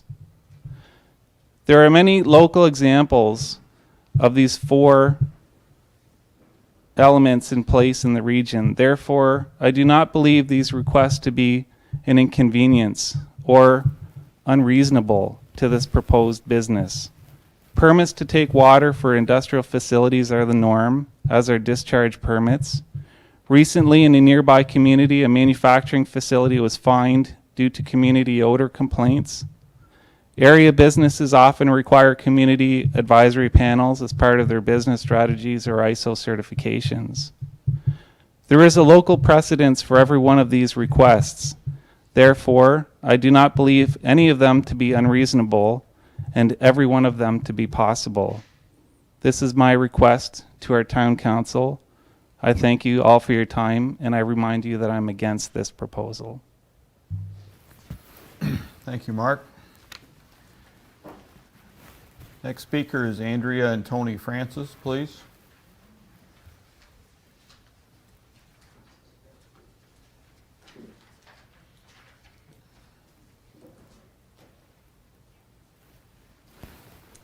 Hi, I'm Andrea Francis. I think Tony and I are going to send in we will send in a written letter. We just basically wanted to voice our concerns. We own, our address is 13291 Riverside Drive. So we're the very first house in Riverside, but we do own the land that's adjacent. We own the rural land right next to the proposed site. You know, we're both parents, we have young kids, you know, we love our neighborhood. It's a perfect spot to, you know, raise family, grow up, go for walks, take the kids. We own a lot of land behind our house, we often go for walks. We're just very against what's going to happen to our air quality, we're against the smell, we're against what's going to happen to tourism in our beautiful town. You know, we're very proud of where we live, and we're not in favor of it. Also, I'm kind of like Mark. I'm in the plumbing and HVAC business, but I know for a fact once you start using a lot of water, our aquifer under the ground is gonna not be good. We're gonna have to do more water treatment, more everything to help fix our water that's now good, but it won't be good for sure. But we will write in a written notice to you after. Thanks. Okay, thank you. Next speaker is Mark and Kathy Dillon, please.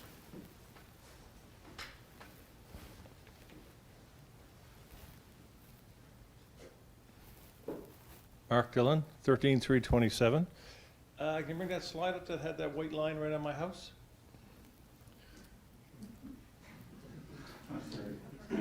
300 meters.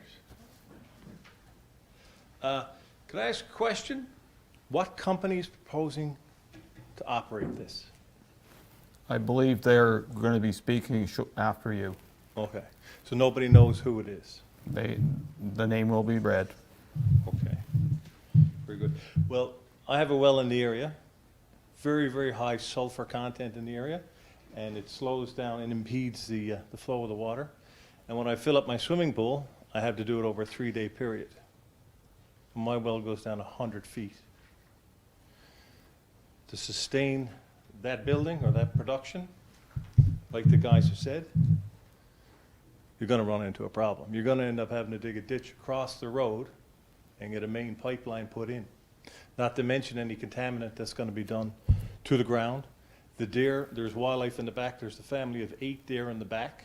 Tony can attest to that. That's his land. More than that.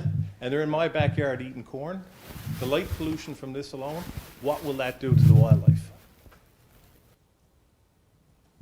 Studies proposed, yes. Light pollution, at least 1.5 kilometers, and its air quality, the filtration system, it doesn't work. If there's one that works, let me know. It doesn't work, it's abated after the fact. Okay? My job, I am a president of Corporation Upper Lakes Pilots, board of directors for the Canadian Marine Pilot Association, a pilot here on the river. I cannot consume marijuana in any form, or I can't go to work for 28 days. So these fumes are going to be coming in my window while I'm sleeping, and if I get in an accident on the seaway and I get tested and there's drugs in my system, I'm out of a job. Is somebody going to buy me out? Is somebody going to pay my pension? I'm right on that line.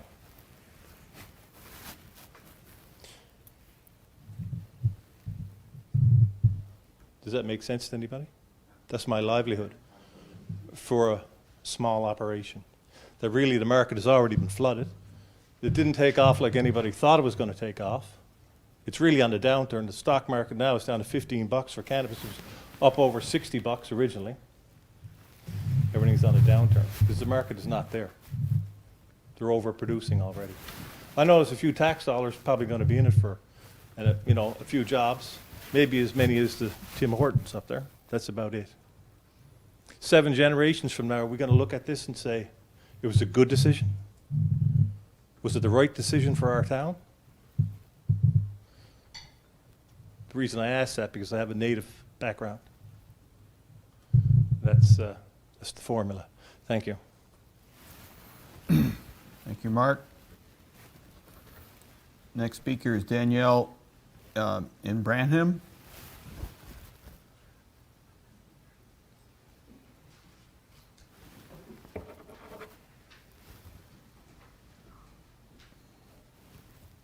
It says +1, so if you're speaking, please introduce yourself. Formerly Katerina Polytopoulos. Nice to meet you all. Mr. Mayor, members of council and audience, thank you so much for being here. I appreciate everyone being open and transparent with us, so I will be candid with you all. Daniel and I have reviewed and personally read your letters today. Thank you for sending them in. And so I will be candid in saying that we did start to prepare a presentation with our own facts and research, but we thought today's time would be much more valuable if we took the time to understand your concerns.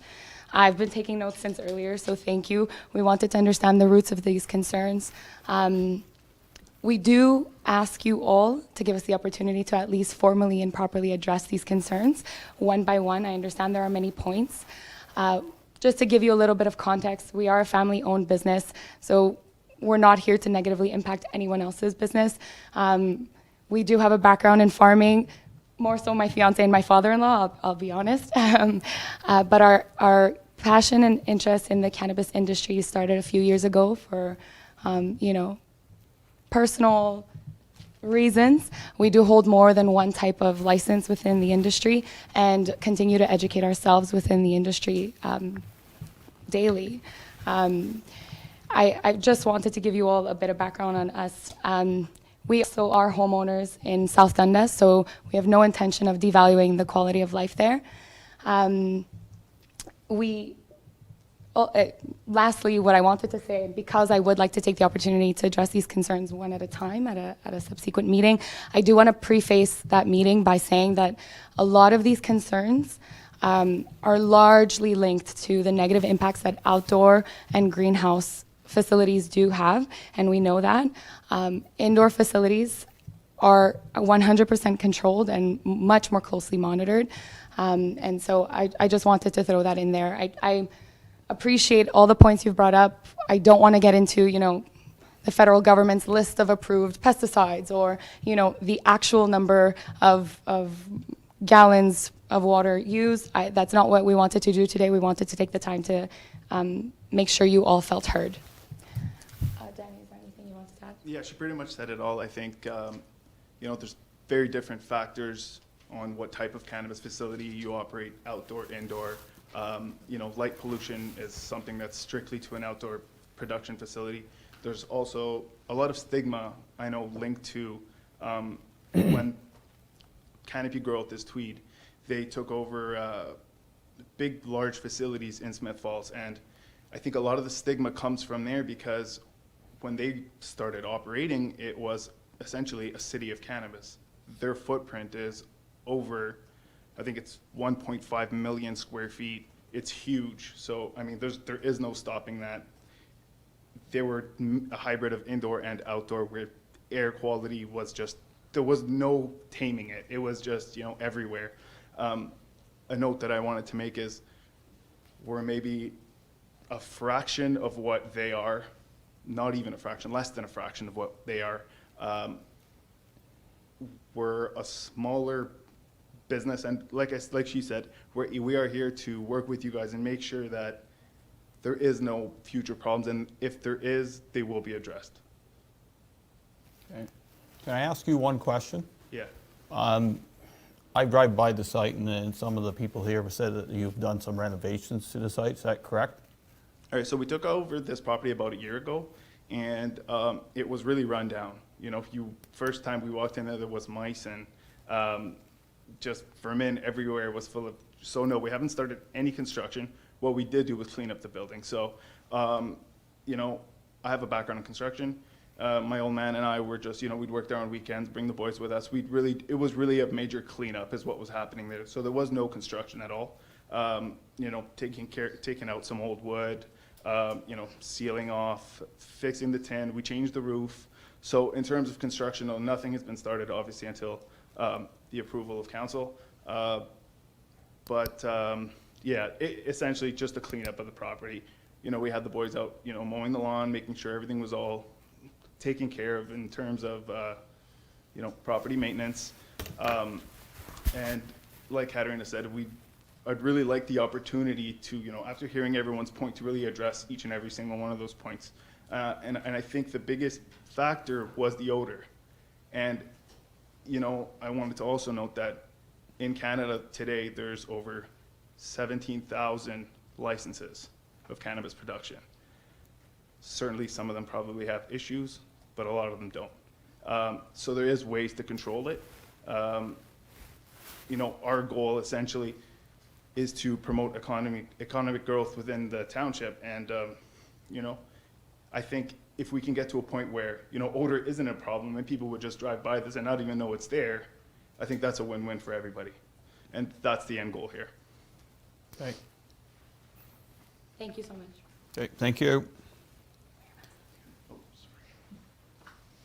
The last person and people I have on the list is Stacy Fitzgerald and Paul Flero. Please.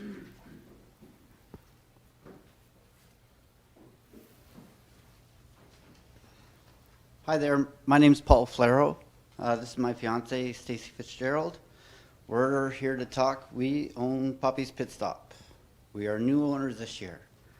So to give you a background about Poppy's Pit Stop, she's the one to take chances. I am definitely one not to take chances. So over the last couple of years, we had incidents happen in the family, and my dad actually passed away. So we had to get together. Stacy's parents are from South Dundas. They are getting older. They had a lot of property to take care of. So we sat down and talked to them. They were ready to retire. We were still working. So we decided to take the chance and buy this place. The kids called. Which is 13401 County Road 2. That's right. I'm a little nervous here. I get emotional whenever I talk about my dad. The kids would call my dad Poppy, and they would call her dad Poppy. That's why it's named Poppy's Pit Stop. If I would have known that there would have been a cannabis filtration, or whatever you want to call it, coming in beside us, we would have never bought the property. I'm a family man. This year is our first year open, and it was successful because of Morrisburg. I say 65 to 75% of our customers were seniors from the Morrisburg area. And they would come and visit and order food and sit down. We can sit approximately 75 people. Now, outdoors. As Danny just stated, and he approached me and he asked me my opinion, and I said, I'm not too sure about it. I said, possibly. Done some research as well. Most of it's already been brought up. He just said it again. Control the odor. Never said eliminate the odor. Our business is people are sitting outside eating. If you let the odor come in, or the spores or stuff flying, you're talking about sensitive businesses. We're in the food industry. Where's this going to go? It's going to go into their food. We have a lot of families that come, they picnic in their front yard, They'll go play, their food's out in the open, and all of a sudden, these spores are going into their food. What else did I write here? You want to go? Well, where we are located as well, like behind, or in front of the Prehistoric World, a lot of the families this year that we noticed, they went to Prehistoric World, then they come by for lunch. We had daily specials, so they would come because they would be able to have a decent meal at a good price. They also come before they go to Pumpkin Inferno or after they went to Upper Canada Village. And this business ran before we bought it for at least 20 years, and it was very successful. And we're planning on trying to be successful as well. Our concern is all of our customers not wanting to sit outside and eat their food because of the smell. And because a lot of the businesses, the restaurants were shut down, that was a great opportunity for us to grow our business so that they could come sit down, enjoy the atmosphere, just to sit down and just have a meal. Now we have older people that would come just because their wife passed away, they had nobody to talk to, or we had couples that came every single day just to have the special. We just don't want it to affect our business because I did work a full-time job, and because this business had gotten so busy, I had quit my full-time job, corporate job, to run this chip stand with my family and to make memories, and we really just want it to succeed and to be more involved in the community going forward and have the community support us as well. So in that statement, we're talking about tourism in the area. I'm not from the area. I'm from Martintown area. I was the one that didn't want to buy this place. I didn't think it would survive in this area. But coming down, doing some research, Martintown's 40 minutes from here, but I never came down this way. With Upper Canada Village there, how many customers we had from Chrysler Marina, Prehistoric World, which you would be affecting the odors and the smell of all those kids that are there, which has been there for 41 years. Our business, which has been there, we're new owners this year, but it's been there for 20 years. The Riverside Motel, that's been there for 50 years. Now, you're talking about new opportunities here, but you're also affecting the opportunities that were here for us and have been here for years and possibly could close these businesses. What would our business be if they could not eat outside? Our business would be nothing. It would be a failure. Do you have anything else to say? So we are definitely opposed to this. And you want to look right there? It's right in the middle of our house. For that 180 meters is, our driveway is the. Do you mind if I go up to approach to show people where it is? It's the one to that Yeah. side, right? Right there. It's right in the there. middle. That's right. And one time this year, you could go out there. I counted the cars to tell you how busy it was, and it was a time when we did do a fundraiser for this neighborhood. We did a fundraiser for the Heart and Stroke Foundation again, because my dad had passed away from it. I had over 103 cars parked in the parking lot and on the street to come and either to give a donation or to buy the food. All the food that we purchased that day was 100% donated to the Heart and Stroke Foundation. And we plan on doing a different association every year. So we are giving back to the community as well. You have anything else?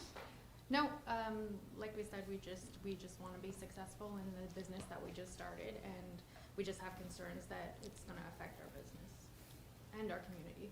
And our way of living, we live right there. Our children are there too, and there's lots of children in the community. And just, you go anywhere, you can smell it pretty much anywhere now, but I mean, right next door, it's going to be worse than. To tell you how much the business has grown, the first week we were open, you can see on Facebook when we do our specials. I had a discussion tonight. I got a comment about how our specials were. We first opened, the first week we were open, we were getting about 50 views. At the end of the season, we were over around 15,000 views a day. This is from a small food truck in the Morrisburg area. I'm proud to be from Morrisburg. And you know what? we go to Ottawa, and all of a sudden, we're talking to people, and they're like, "Oh, where do you live?" We live near this place called Riverside Heights. Oh, I golf down there all the time near Upper Canada. Do you ever go to that food truck? Yes, we're owners. And that was one of the highlights of our days. Is like, we're in Ottawa at the Sens game, and they're talking about Poppy's Pit Stop. All right, thank you very much.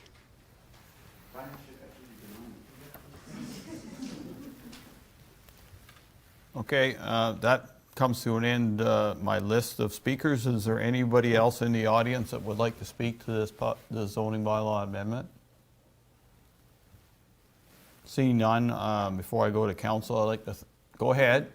To this one specifically, sir, not yours. Okay, I just forgot to give something on the last one. Okay, well, can you just give it to the clerk or Peter, and then we're not dismissing you, we've already moved on, and I don't want to muddy the water, sorry. On this one?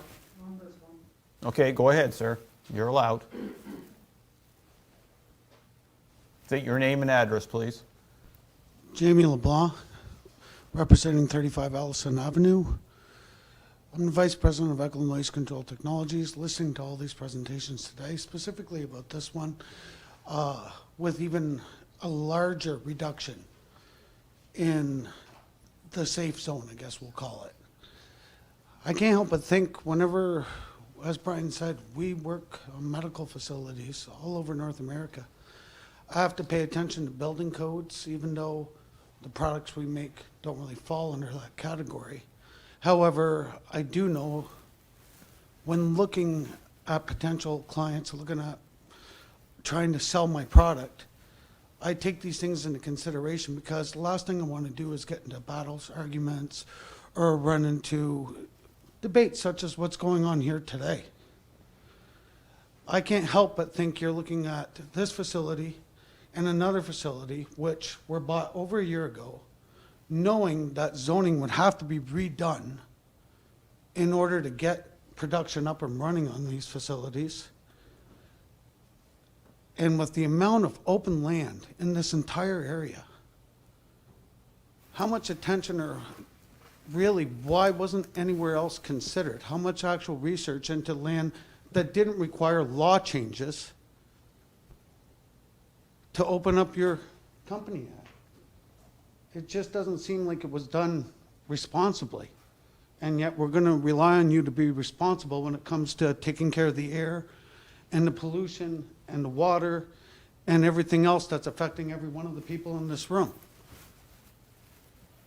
It just doesn't, I'm sorry, it just didn't make sense to me listening tonight. Everyone, you've been great, making great comments. That's all. Thank you. Okay, thank you, sir.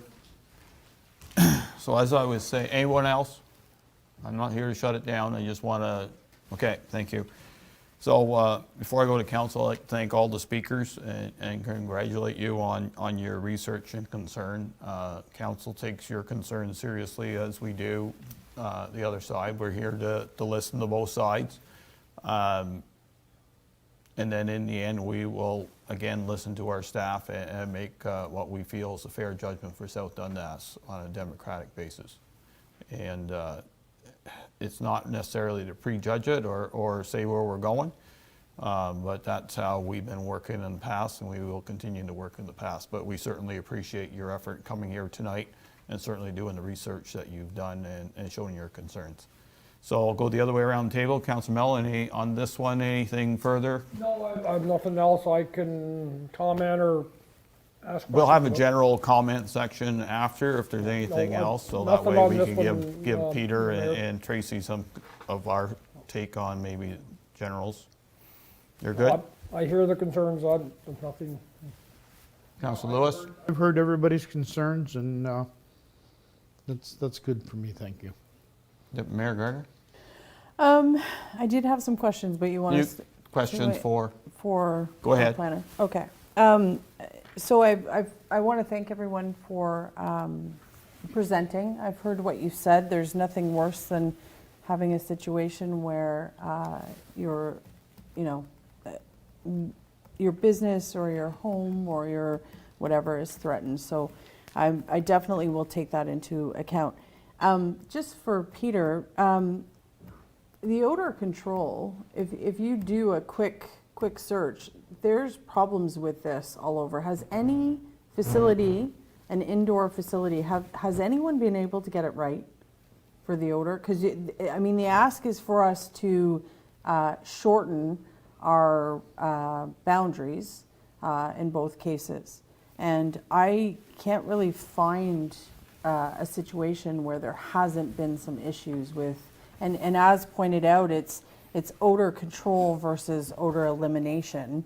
And in reality, it should be odor elimination. Nobody should be able to know that that facility is even there in a perfect world, so. Through the mayor, and that's definitely a great question, Deputy Mayor Gardner. So I did, prior to the meeting, talk to some of my colleagues in Southern Ontario where these facilities are much more prevalent, and they've had kind of generations, I guess, to from earlier on through the medical cannabis licensing that they've seen these facilities for years. And some of my planning colleagues there said in a similar way that you needed the right system and it for it to be maintained properly. And it also depended on the scale of the system. So they've been to ones where it was basically like a shipping container size almost, and with all the right filters and everything's working perfectly, you can stand right beside it and not even smell it at all.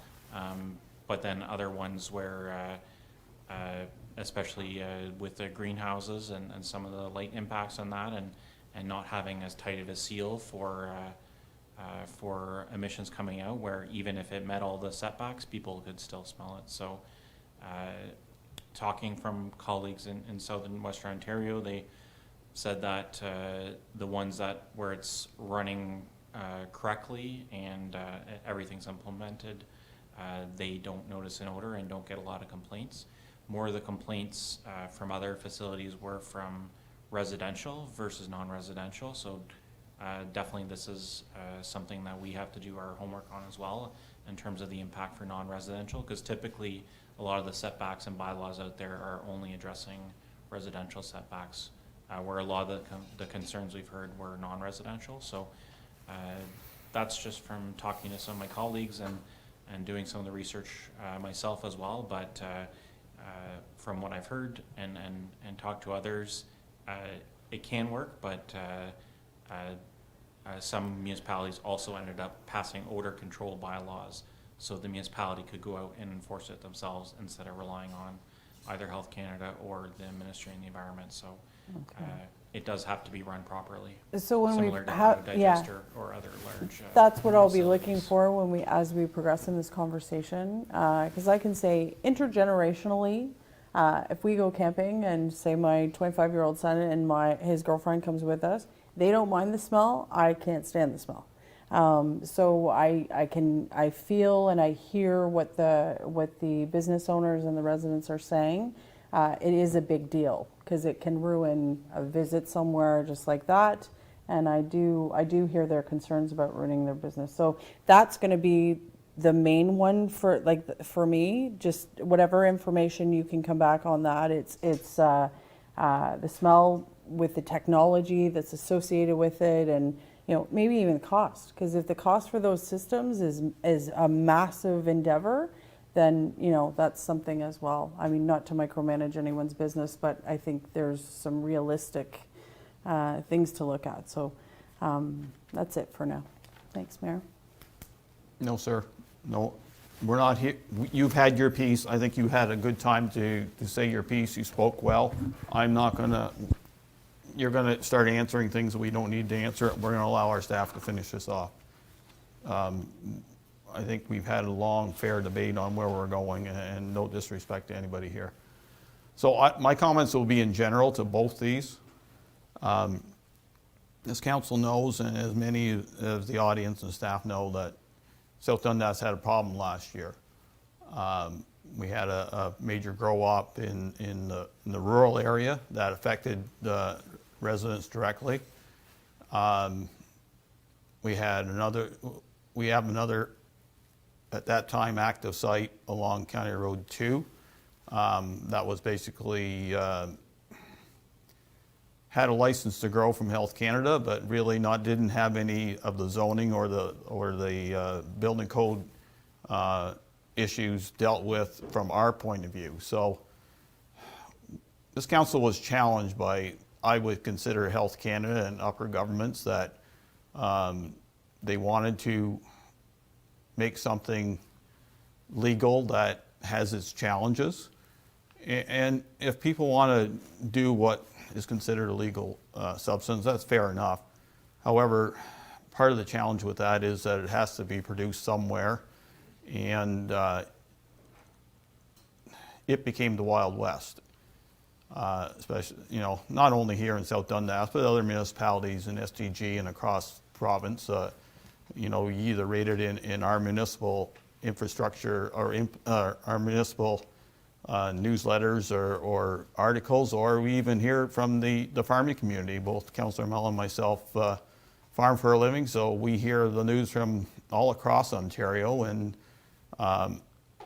the grow ops, whether they were small or large, and some of the issues these would not have, considering light pollution, are big issues out in southwestern Ontario. And the smell is number one. It's what drove this council into asking our farmer planning consultants to come up with a zoning bylaw for South Dundas that would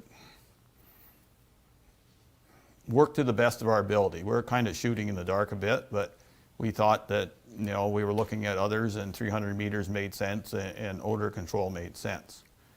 And being on industrial or ag areas is, it's an agricultural product, believe it or not. That's what it is. So if I wanted to grow it in the back 40, that was fine, as long as you did everything you wanted to do. However, both these sites are not in the back 40. They're both within areas of concern. They're both within the 300 meters. And I'm not saying the 300 meters is right or wrong. It's the number we picked at the time because others were using it. But as I said at the time, we were doing our best effort in what we were proposing. It's good to have a public session like this because it alerts council on the concerns of those who live nearby. We did hear those who live nearby the County Road 2 facility that was still active at the time when we were talking about this zoning bylaw amendment that we made, and we did our best to try to control it. It continued on. It wasn't zoned right, and B, it wasn't, didn't even meet all our building code issues, and I think we did have orders against them. I'm not sure if they're even what's going on there recently, but I live probably close to 2 kilometers away, and with the east wind, I'd smell it on the right day. So when they're in high production, you're going to get it. And to say there's no odor control product out there that can do the job, I'm not here to debate, and I know that Peter's done some research, but he's not an expert in it any more than all of us are, unless Tony might have a little bit more expertise in it, but other than that, we don't. So we'll take your considerations all into account. They've all been written down by our clerk. Peter's listened to them. Tracy's heard your concerns. We will certainly give them an opportunity to come back to council to when we have the official bylaw put on the table, and we will have a council debate, and we will certainly keep all your concerns in the back of our minds as we make that decision. Anything further from any members of council on this? Anything further, Peter? Okay, then I'll call the clerk to close the public meeting for the zoning bylaw amendments, please. Moved by Deputy Mayor Gardner, second by Councillor Lewis, that the public meeting to consider 2 zoning bylaw amendments be closed at 7:55 p.m. Well, here's the motion. All in favor? Opposed, if any? Motion carries. Yeah, we'll have a 5-minute break right now, please. Kaylin?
Okay, and welcome back to our meeting. Sorry for the delay, but it was just a lot easier to deal with those who chose to leave to make their way out. So no delegation petitions tonight, so we'll move on to action requests. The first one is ES 2021-20, Donald Haynes, Branch 1 tender. Moved by Councillor Mellon, second by Councillor Lewis, that Council accept report ES 2021-20 to reject the bid from Cornwall Gravel Company Limited in the amount of $188,410 for the Donald Haynes Municipal Drain Branch 1 maintenance. Justin, welcome. We hope, sort of. Well, good evening. Thank you, Mayor and Council. In front of you is a report regarding the Don Haynes Municipal Drain Branch 1 that closed November 10th. The work involved a full bottom clean out of the entire branch, which is approximately 4.7 kilometers, as you can see from the map that you have. There was also some brushing and bank stabilization required in various spots along the drain. Cornwall Gravel was the only company that was able to place a bid on the described work. Their bid came in substantially higher than what was originally anticipated. Before tender closed, staff discussed with a few other members of the DSAO, and we agreed that the work should be likely around the $45,000 mark, dependent on contractor availability and the time of the year that the work was to be performed. So it's recommended that council reject the tender results for ES 21-14 and allow staff to reapply for permits in the hopes of retendering early in the new year for work to be completed next summer or fall rather than this year in the dry season. Should any member of council have any questions, I'd be happy to answer them at this time. Okay, thank you, Justin. Councilor Mellon. You knew I was starting there, right? Yeah. I was born at night, but I wasn't born last night. This is I accept and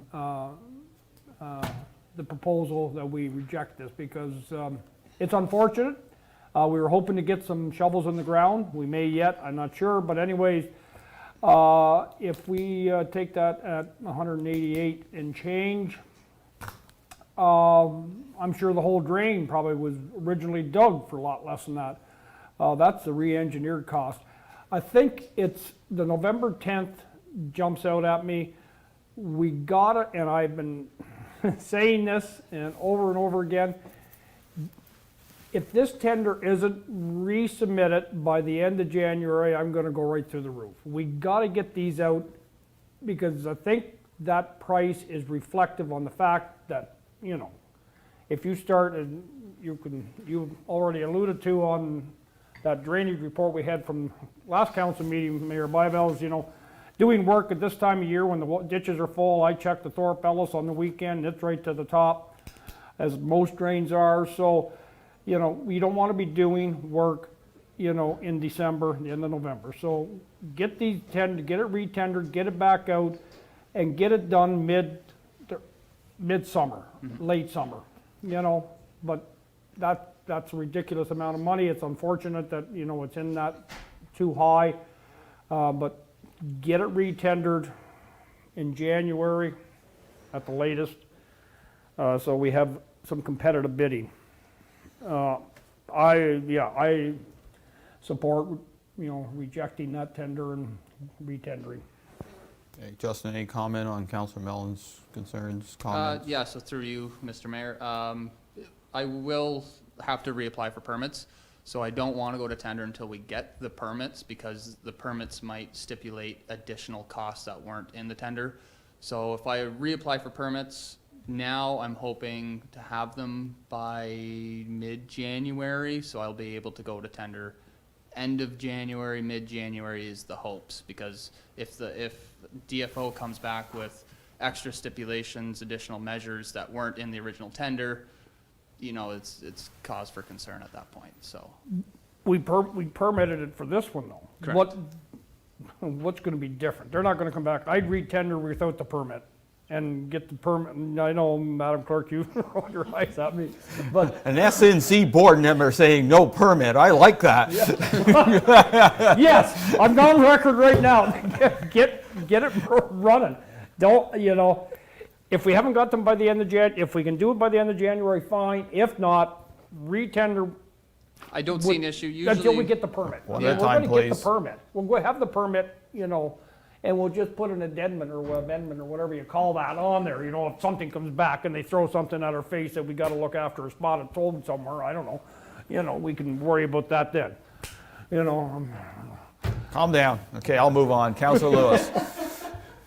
I have no problem rejecting this, but I also have to, excuse me, I also have to agree with my colleague across the way. I think almost any project, capital project, just ordinary project, the earlier we get it out, the better it is, because it seems like we're always lagging, and we only get one bid.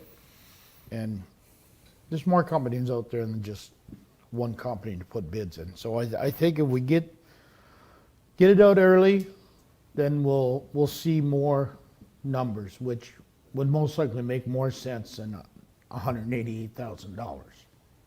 Thank you. Mayor. I accept the recommendation. Well, that was easy. Anyway, I'm not going to go into a rant like Councillor Mellon. I agree with him that, you know, we tried, now we have to go be smarter next year. Couple things. First, I'm going to go, so DFO, did they specify anything that was beyond the original engineer's report? Well, original engineer report doesn't include all of the measures you have to put in for erosion and sediment controls. That's fair. So the original engineer's report, they didn't alter, but they came back and I think we had to add a couple extra straw bale check dams, which in the grand scheme of things are fairly cheap, but we did have to add some extra measures. But there was no elaborate stabilization ponds and fish ponds and stuff like that? Not on this one, no, sir. Okay, because, you know, in consultation with our drainage engineer at one time,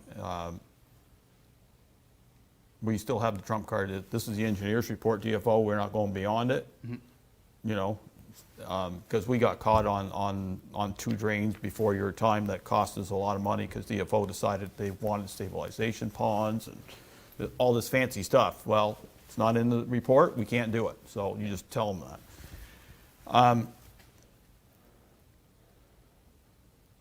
I do have a concern over bids and tenders, and this is a general, this is not just this. I think it's a roadblock to getting more locals and more people bidding. So maybe what I'd like from staff is that we get a report on how that went. We've been in it a year. We need a good, honest, hard analysis of what that does for us. Because yes, it makes life easy for you, general staff, because that was the whole thing, because it was all electronic and everything looked good. But it also, there are contractors that will not use it. In fact, you know, and whether it's that or bidding on equipment or bidding, like, we don't get enough bids anymore. And I know that's maybe part of the marketplace, like really bidding out this time of year when every one of them was scrambling to get done all their work. You know, it wasn't fair to anybody. And this is not unexpected because I'm surprised Cornwall Gravel even bid on it because I don't know where they'd find the time, but they probably think if I'm going to get paid this much money, I'll find enough shovels somewhere, I'll buy a shovel to do the work. So I honestly think we need a good analysis of it. CEO, comment? No, I think you know, it's fair. It was the first year of doing bids and tenders, and definitely something that we are working towards and bringing back a report to council. So we'll look at bringing something back in December, kind of analyzing all the tenders that we did through bids and tenders, what kind of traffic we had through it, and ultimately what kind of results we had. You know, we talk at the senior staff table quite a bit about bids and tenders and how it's working, and you're absolutely right. There's pros and cons, I think, to both. I think the benefit of having bids and tenders is your catchment area as far as potential bidders expands a little bit more than putting in local newspapers or websites. So, you know, we can measure all that and definitely bring something back at a future council meeting. And you're right on certain bids, like, and I know a little off topic because now we're kind of beyond what the recommendation is, but there's certain tenders and certain things we need that we don't need to go province-wide. It doesn't matter, like drainage work. We don't want someone from Western Ontario to come down here and hire, to be honest, if someone's seen this price, they'd probably bring their hoe down and make some money. But I mean, there's certain things we want, I'm not local. When I look local, it's like Eastern Ontario. Like, I don't care if it comes from North Dundas, South Stormont, Edinburgh Cardinal, as long as they do the job, do it right, and price it right, we're good. And there's certain things we want to go broad. If we want to buy a truck, I don't care if it comes from Blue Mountain. Doesn't bother me any. Might bother the constituents, but if we save $5,000, the constituents will be a little bit happier, so they'll live with it, and the locals will sharpen their pencil next time. So there's pros and cons. I think given a good analysis to council before we go out on our capital projects for our next budget, I think it's fair to us and it's fair to you. In the end, we might say we can live with it. Maybe we'll say certain things yes, certain things no, and maybe we can't. But my sense of it right now is that it's holding us from getting what we want, and that's not good for this council. It's not good for any council. So, any comments from council specifically on that, Deputy Mayor? Yeah, I think it goes with the way we deliver the service, and it sounds silly because we're asking for a service, but it may be just too much too soon, too quick, where you have to have more of an ease in and whatever. Because, I mean, if I'm thinking about the big companies, they probably have a dedicated staff member that goes in and is familiar and is trained and whatever. That's way more than any, regular type business construction company would do for around here. And I think we need to be, I think it's good sometimes to be innovative, but I think when we do innovation, I think sometimes we still need to attach the old school way for a bit. And I think it was too much too soon. Honestly, that's my feeling. It's, when you roll out anything, I've rolled out a lot of projects in my day. We always keep the old school way for quite some time until the uptake is huge. It's not very often that you just drop it, just drop it completely. So I don't know. In this case, I think this speaks volumes. Okay. Any comments, Councillor Lewis? No, I think staff knows where council's coming from. Okay. You've been in this game long enough before. Yeah. Councilman Allen? I agree with what you're saying, Mayor Byvelds. The high-tech stuff is fine for some projects, but there's people out there I give contracts to on a handshake without even having a signature and know that work's going to be done and it's going to be done quickly, quietly, and efficiently. And I think we're trying to get a little too fancy with ourselves on some of this. Okay, so anything further on the specific motion on the table? I don't either. Okay, if there's nothing further, you're all heard the motion. Those in favor? Opposed, if any, motion carries. Thanks, Justin.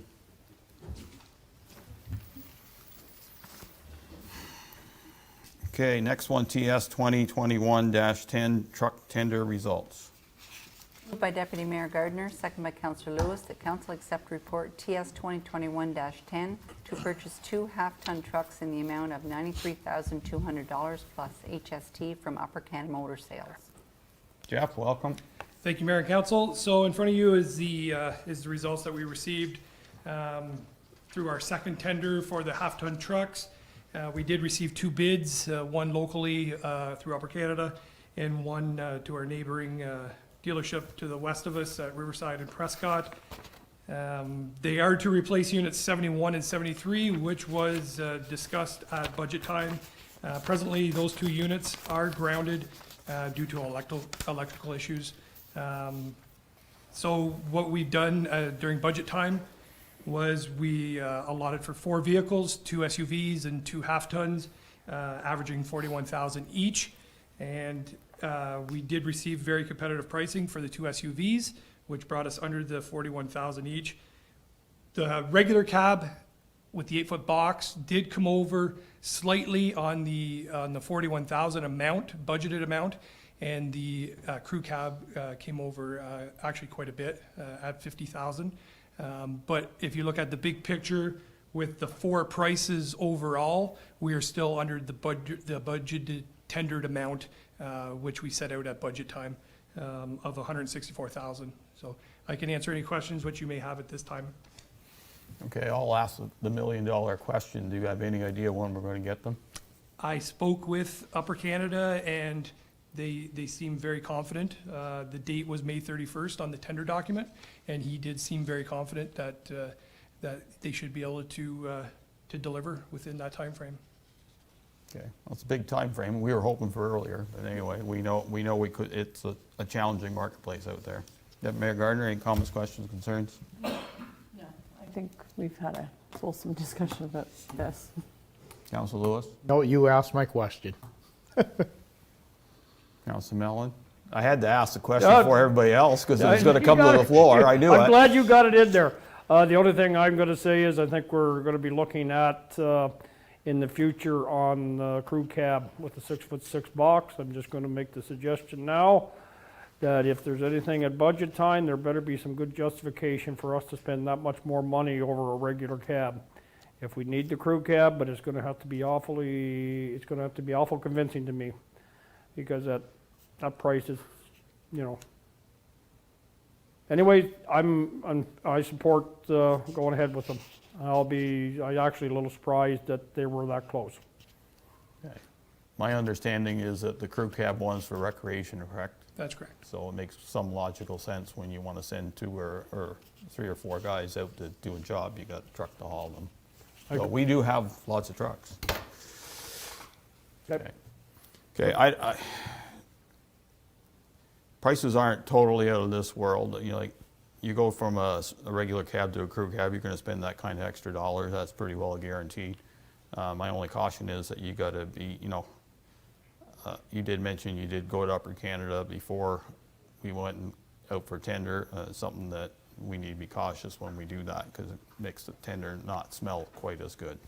So, anything else? All heard in motion. Those in favor? Opposed, if any? Motion carries.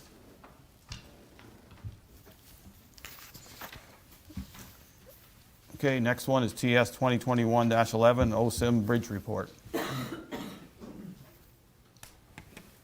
Moved by Deputy Mayor Gardner, second by Councillor Mellon, that Council accept report TS 2021-11 to approve the 2021 Biennial Bridge Inspection Report as presented by Keystone Bridge Management Corporation. Okay, Jeff again. Thank you, Mayor and Council. So this is just to formalize the presentation that we received from Harold from Keystone Bridge Management over the 2021 biennial bridge inspections. The key points, the main objectives of the biennial reporting was assessing the condition of the bridges and culverts to ensure pedestrian and vehicle safety, identifying repairs and rehabilitation needs, provides estimates for replacement values and estimated remaining service life, and it also allows us to update our asset management database with accurate information. Within the report, that 300 or 253 page document that we received, there was a 10-year roadmap for staff to follow, whether it's doing culvert replacements, bridge replacements, or strictly just guide rail program. So that was included in the in that OSIM report from Harold. So I can answer any questions with which council may has at this point. Councilor Mellon. No, this is a good report. This is something that shouldn't even come close to collecting dust on a shelf. This should be off the shelf and on a desk more than it's on the shelf. This is something that we need to, was taken too lightly by previous councils. We started have to do the mandatory bridge report. We got it now. We got slapped up alongside the head, and I think my conversations out there with different people, they were quite shocked that, what we're being saddled with, this council, and at least we're taking the bull by the horns and saying, hey, this has got to be done, so we're driving on, and it's a great tool, and it has to be used and used well in the next 10 years, because that, when planning for future capital projects, 10-year roadmap for staff and for councils. Not just for, that should be mandatory reading for every council member on a biannual basis, just to keep us abreast of just how far behind we are and how much work we got to do. But I give this council credit for, we're we were saddled with an unpleasant task, but we're gonna chew away at it. I assume you read the whole report now by now then? Well, not quite. I did once. It's quite interesting. Yeah. It is. I asked for the county one. I haven't got that one yet. Councilor Lewis. No, I have no questions. I think that we did what we had to do to know where we stand, and it definitely tells us where we stand. Okay. Deputy Mayor? I agree with Councillor Mellon. You know, I'm hoping that it just doesn't sit somewhere, that we actually look at it, and future councils will not ignore that stuff in favor of easy votes and actually try to tackle it. So, before I make any comments, $1 million question. Have you sat down with Treasury and figured out where we're going to get $7.5 million? No, we haven't. Okay, Well, let's I get think through that's this first something tender we're- first, and then we'll definitely cross that bridge when we get there. Okay, because, you know, I know council will come up with ideas, but, you know, having some good ideas from staff is a good thing. Anyway, council's right, we're behind. We can blame old councils, but some of us didn't have this kind of information. This is the information that I've never have received as a councillor in the time I've been on council, in the two previous and this term. Keystone has certainly given us a really good eye-opening report. It's something that, you know, as I said, it's easy to blame old councils, but, you know, there was no forethought. We were all trying to save money. And if it was good enough, it was good enough. But we got caught this year with the Taylor Road Bridge going down. And that just demonstrated to this council and anybody else that we need to start looking after our infrastructure. And whether it's bridges or roads or water and sewer, you know, we're all falling behind. Everybody's falling behind. I just pulled up the county one, and Harold did the counties. And the counties, according to Harold, need to spend $6 million for the next 5 years to catch up on what they have for inventory. Now, the counties have the capacity to do so because of, you know, a lot bigger tax base to do it from. But I don't think this is any different than any other municipality in Ontario. We're all behind. I think at budget time, we'll certainly have some good discussions on where we're going to spend the money for next year first, and then hopefully set a roadmap for the next council on where we think they should do it, and let them reverse our decision. That's the way I would look at it. But we've done a lot of things in South Dundas as a council because we had to. Another thing we're going to have to do. But ignoring reality is just not an option anymore, I don't think. So, and I think, you know, that's something we can put it out there and see if people are willing to help us along and pay a few more dollars in tax or whatever to get to where we need to get to. It's not really a choice, it's reality. So, any further comments? Okay, you all heard the motion. Those in favor, opposed if any, motion carries. Thank you, Jeff.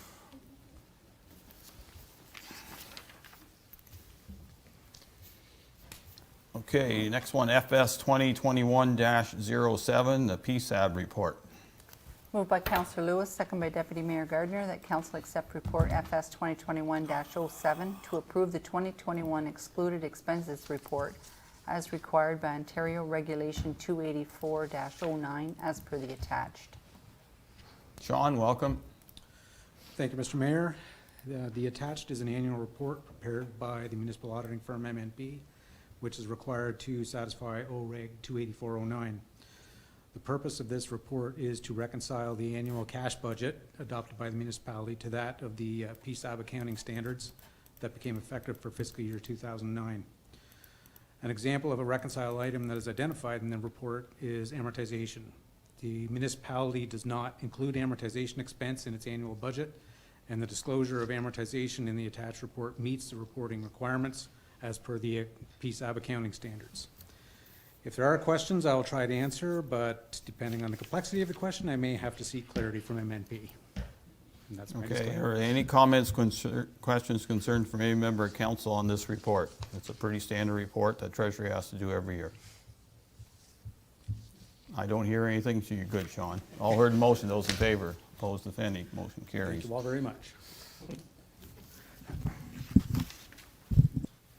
It's almost like presenting our, the council expense report for the year. Nobody says anything, eh?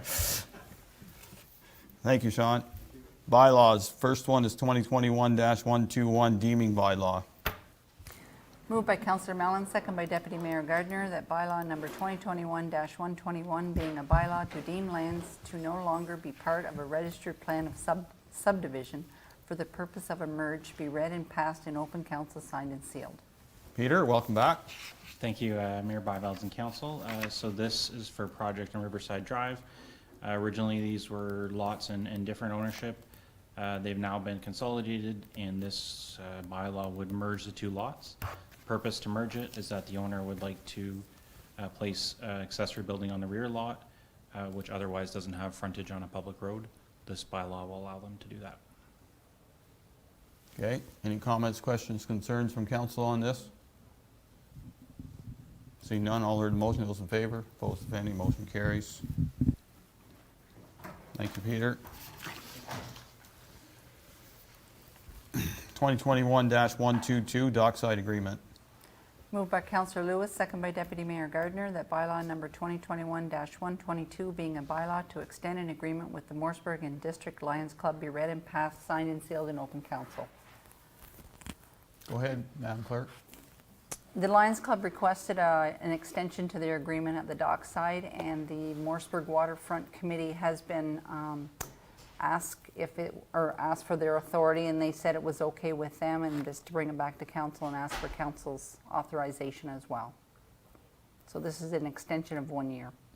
Okay, any comments, questions, concerns from any member of the council on this one? Seeing none, all heard the motion, those in favor, opposed, if any, motion carries.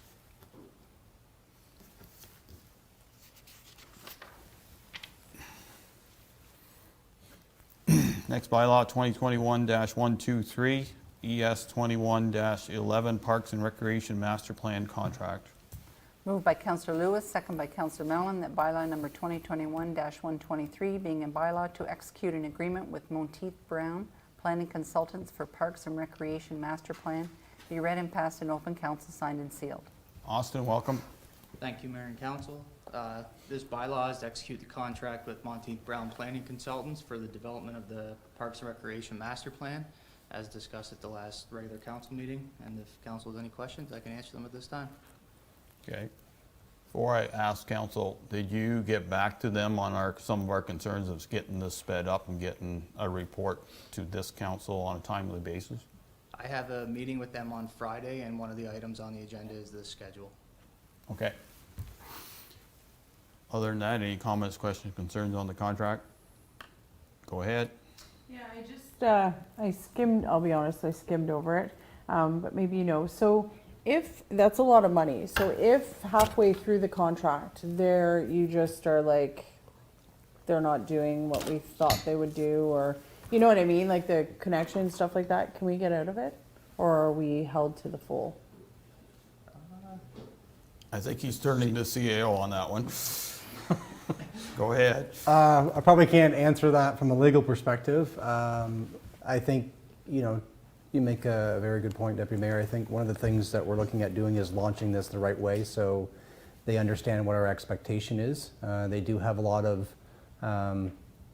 similar projects that they've done in other communities. Yeah. So our anticipation is, and as Austin indicated, is the first step is meeting with them on Friday. One of the things that Austin and I have been talking about, and we'll be coming back to council, is forming somewhat of a committee that will guide the consultant through what our expectation is. Because stakeholder engagement Yep. will be key. So if they think, 5 stakeholders is a good number, or Yeah. 10, we have a lot of stakeholders in South Dundas, and that's where I just want to make sure that under contract they fulfill that stakeholder engagement to the max. And if you find that they sit back and go, oh well, the agreement says we only do under our purview what we think is stakeholder and get things like that. Because I mean, it's a lot of money, so the expectation for this is we use it. Future councils will use it until I think the expiration date on this should probably be about 10 years. So you want a document that's you know, fulsome. So that's just my last bit Go of ahead. warning. And through you, Mayor Byvelds, one of the keys that Austin did when recommending this company is their focus on the public engagement piece Yep, is I very saw that. big. So Yeah. that's one thing I think that we're going to collectively is hone in on, is that we want input from every organization, from every resident in South Dundas Yeah. about the future of our recreation. Because when I looked at it and I thought 10 years, it's about $7,000 a year, right, for a thing. So it doesn't make the amounts as big when Absolutely. you look at it through that. I just want to make sure that it's a deep dive. So okay. Okay, anything? Council Lewis, anything? Council Mellon, anything? No. Deputy Mayor Gardner's right. Okay, anything further, Austin? Yeah, so through you, Mr. Mayor, one of the questions I did ask the references when I called the references before bringing this to council was how much time they spent on public engagement and public consultation. City of Cornwall and North Granville both mentioned that they did end up spending more than their proposed amount in their proposal they submitted. So that was one of the reasons that led to recommending this company. And then also we will be providing updates to council along the way as we go through the development process of this. You have something to add, Madam Clerk? I just wanted to let the deputy mayor know that Article 12 in the agreement does say that in the event we're not satisfied, we have a 10-day to rectify Because that's what I was thinking, like the last presentation discussion we had about it, whatever you said about the references and stuff, and it was great. My thought process is those are cities. I don't want them to come here and just halfway do things. So that's what. Well, to be honest, I agree with you. I think the key to this whole thing is the consultation process. And even if we have to drag people to them that have always said we need to do something in South Dundas on recreation, this will be their opportunity.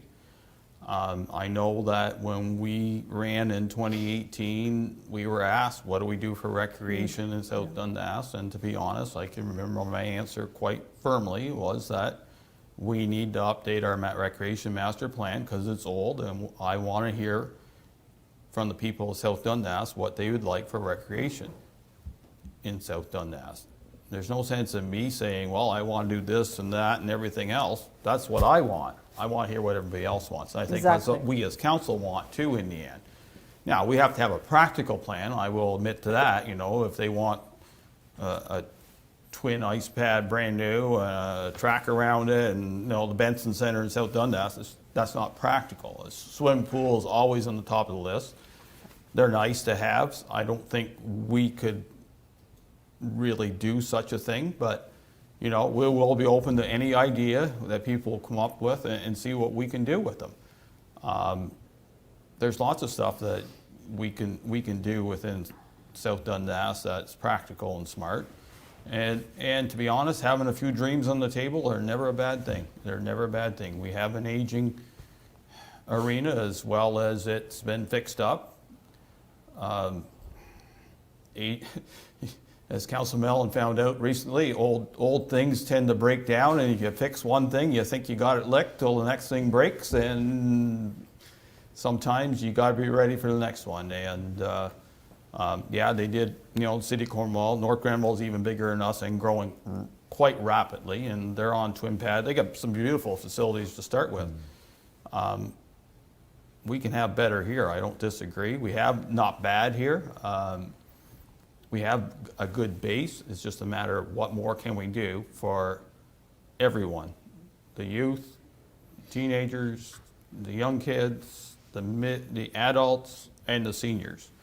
We have quite a range. Let's see what they come up with, and if they're as good as they say, they'll come up with some good ideas for South Dundas. That's the way I would look at it. Council Mellon. Yeah, and sort of on the line of Deputy Mayor Gardner, I don't think I read the report, but I don't recall. Can we get them to give us a percentage, like, of the population? Like, if they're coming in and, like you said, like, you know, no sense asking 10 people we should maybe set the benchmark high, like, you know, and say we want, you know, 10%, 15% of the population polled, so that they don't go out and just do 10 people, you know. You know, I don't know if that's a possibility. It's not in there, I don't believe, but maybe we should have. I don't disagree with you totally, but your challenge is sometimes getting people to open up is like finding hen's teeth, eh? Like I remember doing the strat plan, and you know, we did it in Matilda, we did it in Iroquois, we did it in Morseburg, we did it in Williamsburg, we did it in Dundela. You only get a handful there every time, but it's a good handful, that's good. But I think the possibilities of social media, internet surveys, that kind of stuff, pound the walls, like we as counselors are gonna scream up and down, get it done, staff's gonna do it. We're gonna have signs at the arena, we'll have signs with anybody who does recreation, that we want them involved. Anybody who doesn't do recreation, why don't you do it and what do you want? Like, I think the onus is somewhat on them. They're getting paid the 75 grand, but it's also on us to try to make sure that public engagement part is done as best as we can. Fair enough? Okay. Yeah, it just, you know, that would be a benchmark for them to actually really get out and beat the street to find out, you know, instead of waiting for, you know, a mail-in response or you know, a website response or whatever, you know. They may have to actually go out and walk up and down the malls or. Well, so we'll put Austin's feet to the fire and say, you know now, council wants broad engagement. Somehow, some way, figure it out. Yeah. Okay. The more the merrier.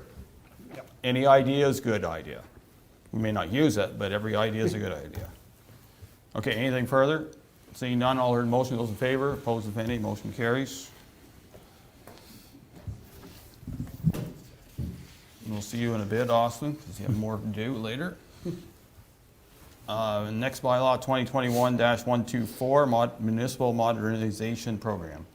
Moved by Councillor Mellon, second by Deputy Mayor Gardner, that bylaw number 2021-124 being a bylaw to execute a transfer payment agreement for the Municipal Modernization Program, Intake 2, with Her Majesty the Queen and Right of Ontario as represented by the Minister of Municipal Affairs and Housing for water service delivery review.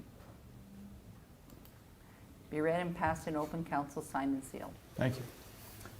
Thank you, Mayor and Council. This is our Intake 2 application, which the municipality of Dundas was successful to do a water rate review, which will look at our current rate structure, in addition to looking at our 20-year projections of our water demand. This announcement was made in June 30th of 2021, and we are just receiving the the transfer agreement at this time.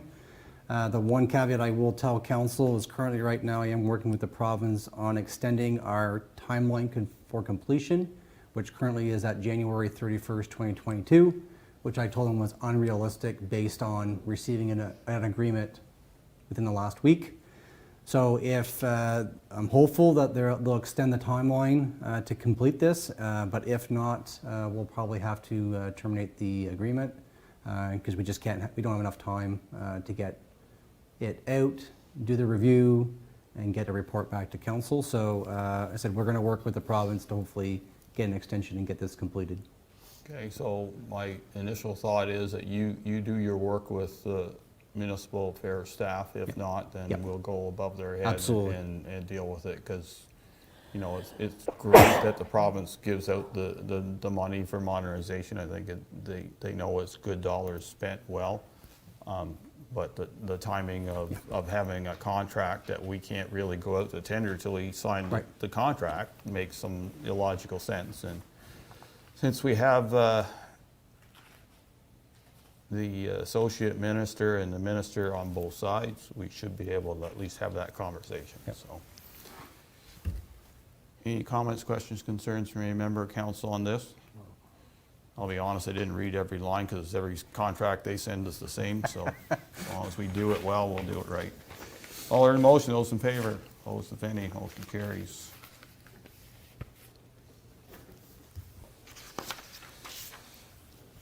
Consent agenda, please. Moved by Councillor Lewis, second by Deputy Mayor Gardner, that all items listed under general consent section of the agenda be adopted as presented, with the exception of 9A, 9B, and 9C be moved to discussion items.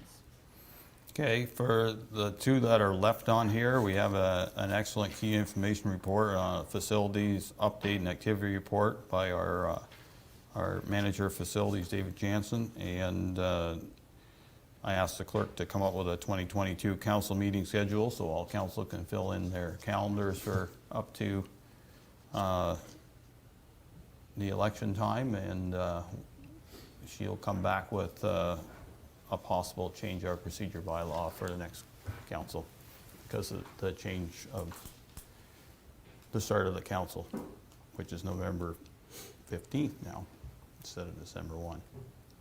So, all heard the motion. Those in favor? Opposed, if any? Motion carries.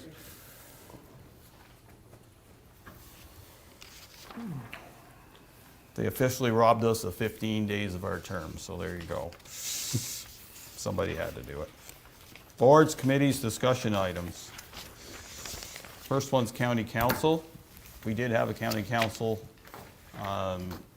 last week. I brought the agenda with me. I don't take diligent notes like Councillor Mellon at South Nation, so I'll keep it a little briefer. Anyway, we had delegation for our mobile crisis response program. We had the detachment commander there, and we've had that show here between Mark Hemmerich and Jim Lachette really promoting that program. We also had the two nurses that were involved, the two specialists I would call from Cornwall Community Hospital. They were hoping that counties would continue on with funding the program as is, but in the hope that they're still going to work hard on Ministry of Health to get that funding from them instead of us. It did save dollars in the police budget, so that's a good thing in that regard, but it's more efficient use of their time. I do find it rather ironic that this debate is happening in the city of Ottawa right now, where the city does not have this technically yet, and they don't seem to want to fund it, and that baffles me. They're still waiting for the province, but we were, as the warden said, we were proactive. As much as he admits he wasn't the first one to jump on this one, but Deputy Mayor Gardner really pushed it, and kudos to her for doing that. And you know, in the end, he's been well convinced that it was good dollars spent. Ronald McDonald House Charities of Ottawa are expanding, and they were looking for $250,000 over a 5-year donation from counties, not decided yet. We had a presentation from Alison McDonald, who's a team lead at South Nation Conservation Authority concerning the natural heritage study. I did raise concerns from an agricultural point of view and some of the implications that were there, so at least it was duly noted. And we also had our 2021 bridge inspection by Harold Claywick at the time, and council has already heard the number that county has to look at to deal with, and they also have some bridges of some serious concerns that have to be dealt with next year.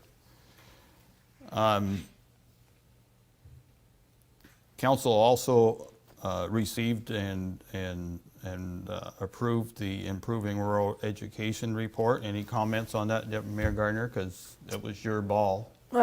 Sure, Mayor. Well, I think yeah. no sense in me talking about it. I agree with it. want I to don't hear have a it. problem. I think it was one of the headlines in the Leader this week, and I haven't had any mail over it yet, but I might get some challenging questions. But I agree with what it said. It had to be said. Yeah, well, there's lots of recommendations in it. If you get a chance, the executive summary, if you don't want to read all 88 pages or... Be honest, that's all I read, because the rest is a lot of stuff. The executive summary, but there's a lot of good stuff in there. It is progressive. It was well received by county council, right? Like it was very well received, and has an aggressive timeline. Actually, I'm meeting tomorrow to discuss the rollout timeline, and it's going to, as one councillor said, hopefully become an election issue for rural education. There's no council wants to sit here and learn that their schools can be potentially closed and feel helpless. And as a parent of a child that's still involved in the education system, everything that's in that report applies. And it actually just doesn't apply to rural. Some of the urban folks will pick up on it as well.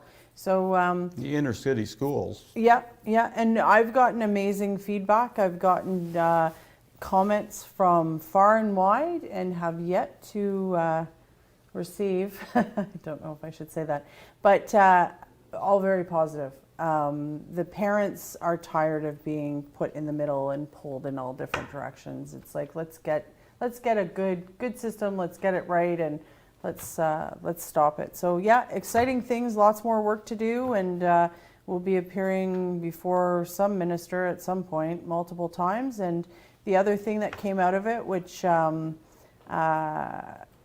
had thought of early when I arrived here, I talked to Shannon about, is the Rural Symposium. So we're going to be hosting, the counties will be hosting a rural education symposium. And the best thing about the Zoom, the pandemic, is the Zoom will make it very cost effective to do it. And we'll be able to invite other groups and have that fulsome discussion that nobody wants us to have. So I'm excited. Yeah. Thank you. Thanks for leading that charge. We also got an accessibility plan update from our clerk.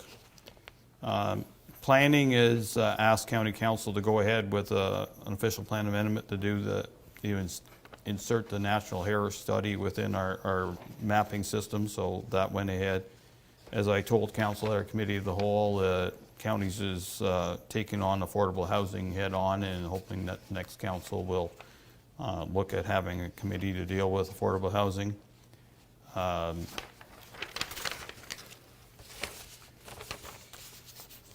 Did a lease extension to the caterers that are part of our jail not jail operation, but use part of our old jail operation.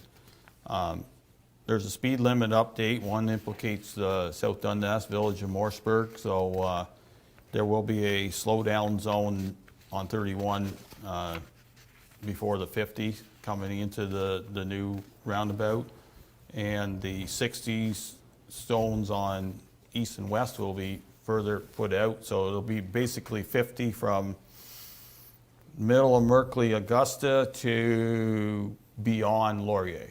That'll become a 50 zone instead of it transitioning to a 60 halfway through. So, and I did mention that perhaps the 60 zone should move out a little further to encompass Stewart someday, because once Dutch Meadows goes, and it's, they're building homes as we speak, it's going to implicate traffic and turning issues there. We've already had people bring that to our attention, so that's for a future timing. So we did have an update on the Morseburg roundabout. Everything tends to be going as scheduled. As most can see, it looks like the second coat of pavement's on everything, and they've got, I think there's some sidewalk work to do and a bunch of other stuff, but it's progressing. The main topic of discussion was the ditch in front of Strader Motor Sales. The owner of the establishment did not know he was going to lose the median area in front of his establishment, and it became ditch, and it became ditch in the second phase. So in the first phase, it wasn't a ditch. It was going to be like everybody else, a filled in section, but it got cut. Where the county staff failed was that they did not go and talk to the owner of that business on the implications of having an open ditch instead of a filled in ditch. So I made a motion to county council that counties be responsible for filling ditch in, and it did pass. So county staff are working with Mr. Castle on how they're going to fill that ditch in and make his business work a little better. Another expensive lesson at counties. Update on the CPR bridge process in Winchester is supposedly still going to happen and get done by Christmas. we'll wait and see, because I go by that once in a while and I question it, but might have to bring some things up to county staff next year on how to improve things. And the 2021 resurfacing program is complete. However, as everyone knows in this room, the costs of petroleum products have increased significantly, which implicates the cost of asphalt. And when we do tenders at the counties, the price of asphalt cement is not in stone. It is actually can be adjusted by the contractor as the contract goes, because of the mystery of how it can be. It has saved the counties money in the past by doing it that way, because usually the price of asphalt cement actually drops during the year. This year was the opposite. This is the year it went from $600 to $900. So that implication has two things. It can cut back the surplus if that's where counties decide to get the money, or they'll have to spend some of their $1.8 million asphalt stabilization reserve to cover it. But it's one of those years. As I said, some years they win, a lot of years they win. This is the loss year. So anyway, everything got done. I will admit, Deputy Mayor Gardner and I, we actually went to Timothy Christian School at their open house on Saturday, and then we took a tour on newly paved 8, and I think counties did a real good job at that with the Cornwall gravel, and I do hope that the residents that live up there can certainly appreciate that they can have a road from that corner all the way to Riverside, save and accept the CN tracks, which you cannot mention at this time. That is a smooth paved road, and I imagine everybody will complain about speeding down the road, but at least their trailer tires won't be flying off the side. That's it. Any comments, questions, concerns? Councillor Mellon. Just a question, and maybe I don't expect you to have an answer, but I just wondered. I could have an answer, you never know. When the asphalt plants are going to close. I know I had about 3 interchangeable emails with Ben DeHaan about Princeton and the cuts there that haven't been Well, I'm paid. glad you are, because I drove over them yesterday, and every time I think of them, I got to text Ben and ask about them. So what did Ben tell you? He said the contract has been issued. He's just waiting to hear back from the contractor for scheduling. But I'm Okay. just wondering when the asphalt plants are going to be closing soon. Wouldn't they be, or? They'll go as long as they can, as long as it's not freezing. It's the cold temperatures that are causing an issue. They did pave Maxville, and there was snow on the ground, and the counties were concerned, but apparently it survived. So that's a small job. If it falls apart, it's not the end of the world, but I agree with you. I think I'll see if I remember to rattle Ben's chain and tell him, you got to get that fixed, because it's not a big job, but it's got to be done. 2 in Princeton, and there's a couple in North Dundas that they did some culvert work that need to be, on. But that's county. North Dundas. We just worry I about know. Princeton, okay? Still county, and I go up that way once in a Okay. while. They still haven't done Irish Headline in County Road, where they dug that culvert. The culverts have to be done. They all have to be done. There's a lot of actually small jobs, and I'm not sure who they contract to do those small jobs, but Coco was going Saturday here, so I think all the contractors have come to the point that they know that we're past mid-November, and they really need to get their acting gear to get done. So Hopefully it'll, yeah. okay, anything else? Okay, thank you. Airquan District Business Group, they are having a sip and shop event some Saturday. I think it's December 13th, but I can't be sure. More from BIA? South Nation? Yeah, we had a meeting last Thursday. Oh, Gonna here make we it go. real Here we go. real short and sweet. There's the budget. It's supposed to be sent out to municipalities to be circulated. I don't know if you've got it yet or not. Hopefully, I asked about the timeline, but no, they are a form of government, so, but. Did you get the red pen out? And doesn't make any difference, does it? It's still going to cost us X. Already sort of stuck my foot in my mouth when I said go ahead and start work without permits. So anyways, I'm not going to go any further than that. And the other thing that is going to be circulated to the municipalities is the transition plan, which was had to be implemented, or they had to have the transition plan down by the end of this year. So there's also that report that's coming out on how they're going to implement, things with South Nation. and their municipal partners, but that is supposed to be also circulated to the municipalities, so when staff get it, if maybe they can circulate it to either in the, well, you don't want to put the budget maybe in the agenda, but make sure everybody gets a copy of the budget or whatever is appropriate, that, so they can see where their levy money is spent. And the next meeting, I think, is December, I wrote it down somewhere, 16th. Yes, December 16th. So that's sort of, the bulk of my South Nation report. So did you say as much as you do at our budget meetings, or you just said I there's not tried much to. I can do to it, so I tried to, Mayor Byvelds. It's, you're a lone wolf, right? well, it's, That's okay, you You're- tried. yeah. I know what it was like. They did do some seminars, and I missed both seminars on the regulation changes with CAs. Was there any mention of how they're gonna deal with forestry in the transition plan? It is in this transition, I think, mentioned in here, and it is mentioned, and I mean, I think it seems to be a lot of interpretation of whether or not where the forestry. You can look after your own bush, but you can't look after my bush. Well, You yeah, can't so- look after my South Dundas bush unless we have an agreement, like counties would have. So it's somewhat mentioned in here, but I won't get into trying to find it now, but, and that's what I find frustrating, or, I guess, how you interpret, who's interpreting what as what is.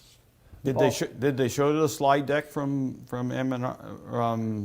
Ministry of Environment, Conservation and Parks?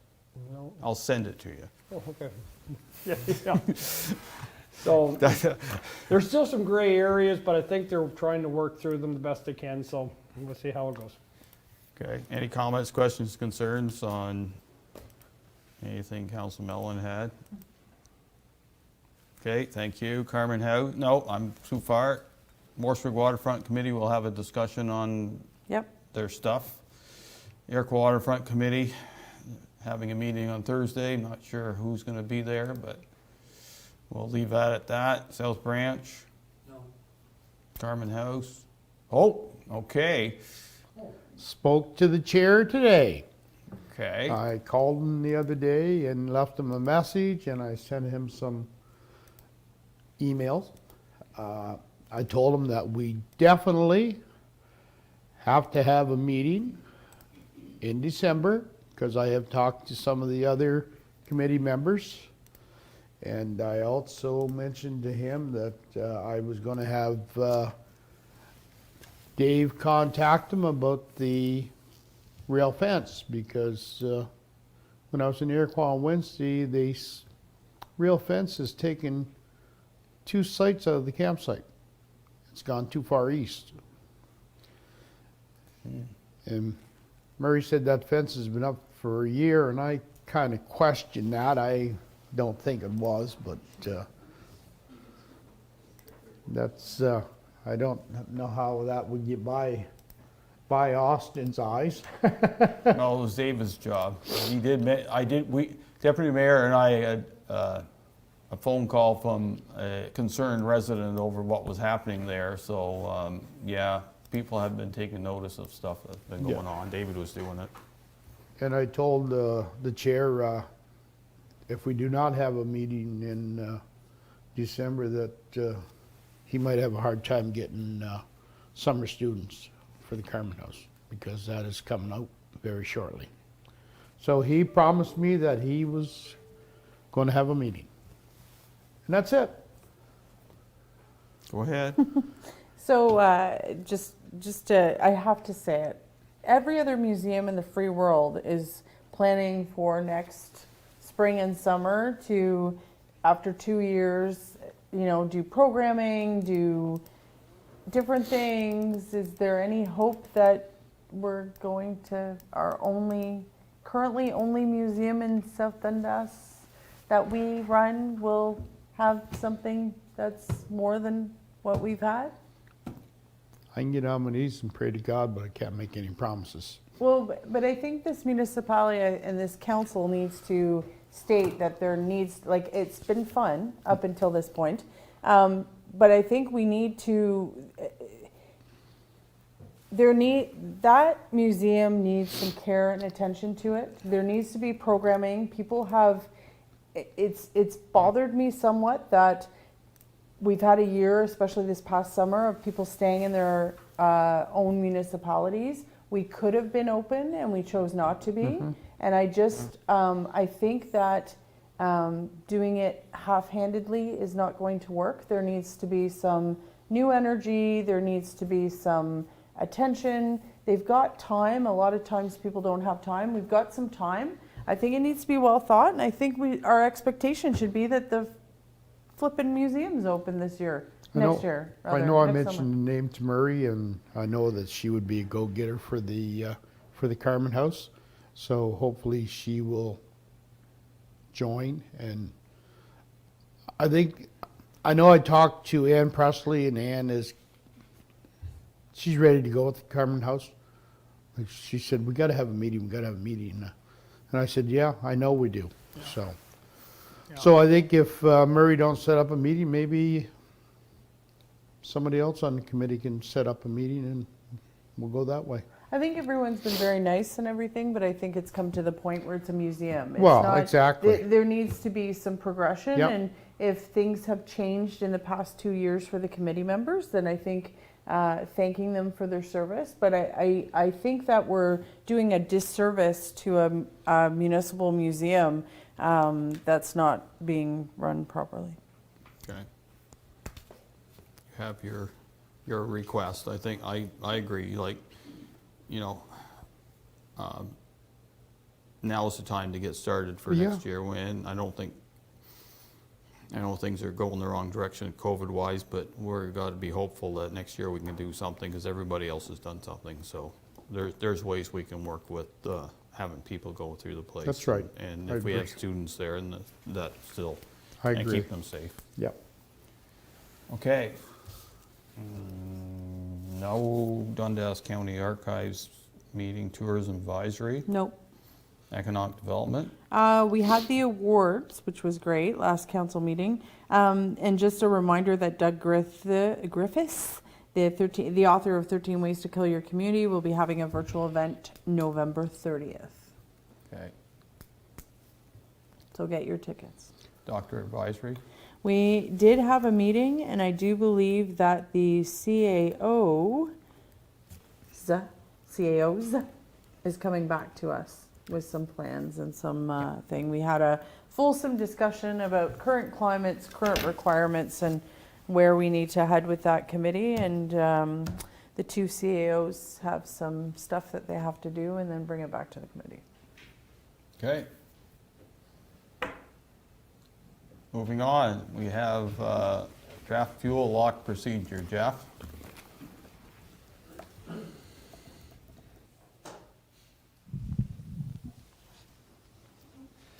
So thank you, Mayor and Council. So in front of you, I hope, is the draft policies and procedures for our new card lock system, which we presently now own within the municipality. So Dundas, 2 locations, one residing at the Matilda Garage on Irena Road, and the second one at the Williamsburg Garage, which is on Stevens Road off of the newly paved County Road 8, as the mayor made reference to. So it was broken down into a glossary of terms, which then moves into the legislation, and then the procedures for fueling vehicles. When you get to this page, the controller that you see on the policies and procedures document, that is our true controller. That is what it looks like, and those are the steps which we need to follow in order to operate the controller.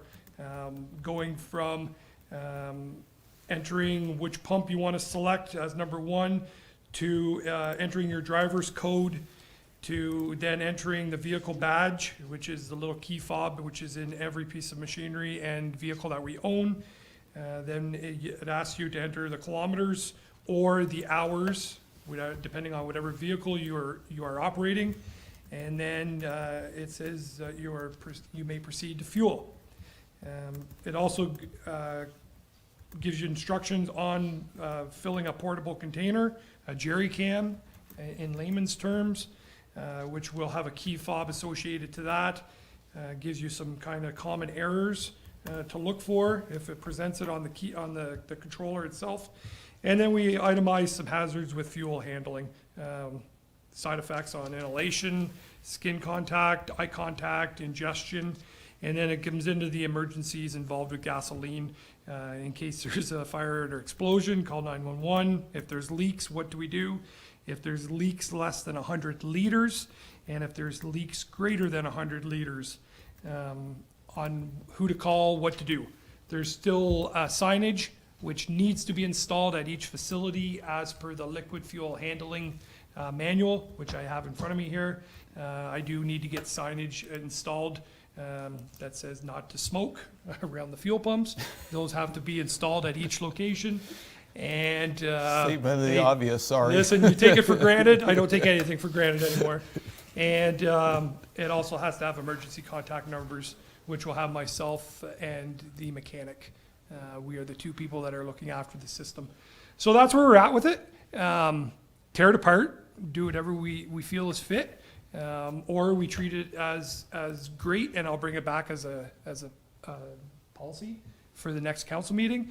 Once that's approved, then I'm going to go around to each department and give them a tailgate training, bring them to the facility, show them how it operates, hand out their fuel code passwords, at that time.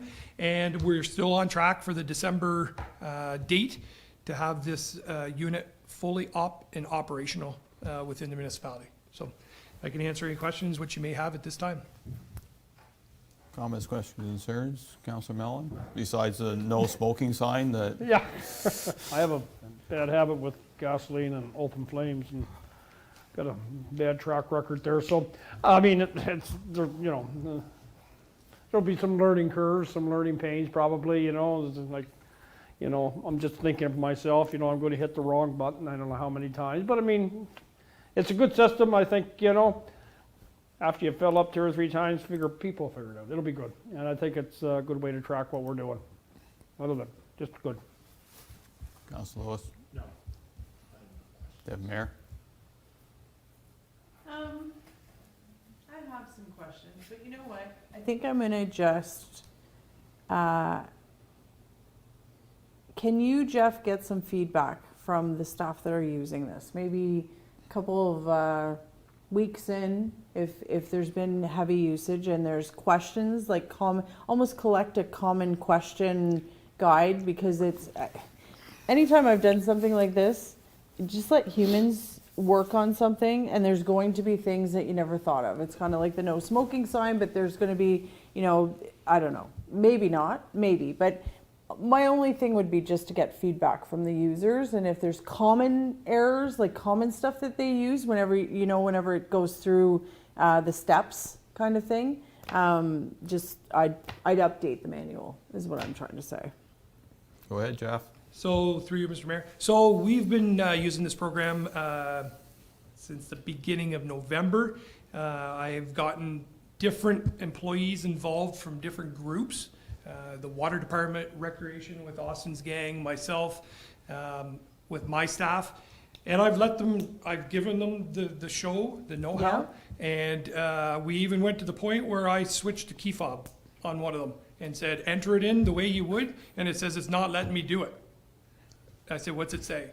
Well, it's saying that fuel is not, or regular gas is not accepted. So perfect, the machine's working, and they got to see the wrong code. Awesome. So that's what happens when they try to fail-safe the system. So I've received positive feedback that it's easy to use. The hardest thing that they're remembering is the kilometers on the vehicle. So they're having to write it on a piece of paper to go to the machine, because that's how we're tracking mileage. Yeah. Is through the kilometers of the vehicle. So received positive feedback. I'm very optimistic when we roll this out in December. That's awesome, because in reality, any policy manual is only as good as the user group finds it to be. So yeah, that's good. Hey, I think it's a good start, and then, you've started it, and then as long as you're willing to listen to some of those questions, concerns, and fail-safes, and policies sometimes have to evolve, especially the first time, right? You write it down and hope this works, but every once in a while, it's just not quite right, and you alter it a bit, and then everybody seems fine with it. But I do like how fussy it can be. Yeah, it's a bit of work for staff, but in the end, it gives Treasury and us as council information, and you as director of where everything is going, because you didn't before. Now you know how many kilometers that vehicle go, and stuff like that. So no, I think good start. As I said, as long as you're willing to kind of move with it and make it work a bit better if it has to be. If it works great, perfect. Thanks, Jeff. Next one, CIF, waste composition study. Shannon? Thank you, Mayor and Council. So this is a key information report in regards to an application that we submitted in late 2020 in regards to a program that looks at a waste audit using our own residents in different parts of our area to add to our solid waste management plan. So basically what the program is it takes 10 groups of 10 households over every season for 2 weeks. What they do is they have a group of people that go in and they will actually pull everything out of the garbage within those groups, and they analyze the garbage as far as what is solid waste, what is organic, what is recyclable, and then it becomes part of a bigger report at the end that we can use for planning and solid waste planning down the road. So as I indicated in my report, this is being funded by CIF and Stewardship Ontario. The only thing that we need to provide, and I did provide it in my KIR, is we need to provide a space to do it. It's got to be heated. It's got to be available for bathrooms. And then we have to get rid of the garbage that's used within that study. So as I indicated at the very end, we get a report does not reference South Dundas, but we know what our identifier is so that we can look at a report and start comparing ourselves to similar sized municipalities on what they're doing or what our tonnage is. So I wanted to bring it forward to council to see if there's something that council is interested in doing, because we are a little bit behind as far as implementation. They're looking at getting this rolling for our winter program starting in December 6th actually. So I've got a meeting scheduled right now for Wednesday morning to launch this, but definitely if council wishes to go a different route, we can definitely do that, but I'll try and answer any question that council has. Yep, Mayor Gardner. You know, I think knowledge is power. I think this is quite interesting. However, I think it's going to take well, maybe not. So they provide the people. So they provide, all we have to do is provide them the space and a roll-off bin so that when they're done doing their study, they can take it. So how do you pick the 10 families? It's 10 families? So it'll be 10 groups of 10. So what Yeah. what we'll do is look at strategic locations. So there might be two groups of 10 in Morrisburg, 2 groups of 10 in Iroquois, Brenston, Williamsburg, and Yeah. then a couple commercial. Big one with that's going to be privacy concerns, obviously, Yep. right? Yep. But Yep. yeah, I mean, I think it's interesting. South Dundas, I love this community, but we're not that special. Like if we are consumers, like whether you find Tim Hortons cups or, you know, McDonald's garbage or plastic wrap from the toys or what, like we're not that, like what, I know they're hoping to do a report that's specific to South Dundas. South Dundas people are buying all the stuff that everyone else in Ontario buys. Mm-hmm. So, and we know what our recycling, so I mean, from this report, all I can see is we'll get feedback as to what our recycling, what could have been recycled, right? And we've never had any. No.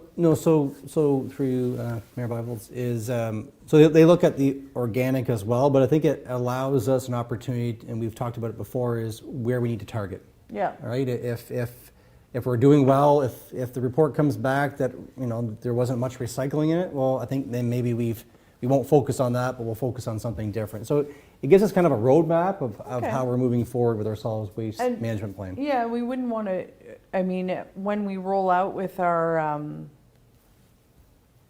little. Food cycler? Yes, food cyclers. Yes. Obviously, we wouldn't want those families, or would we? I don't know. Like- Right, and that's where I think the launch meeting with Wednesday, because EXP is the consultant running the program. Okay. So they have all their workers, but from the conversation I've had, the cost of the municipality is only getting rid of that garbage that's in that study Okay.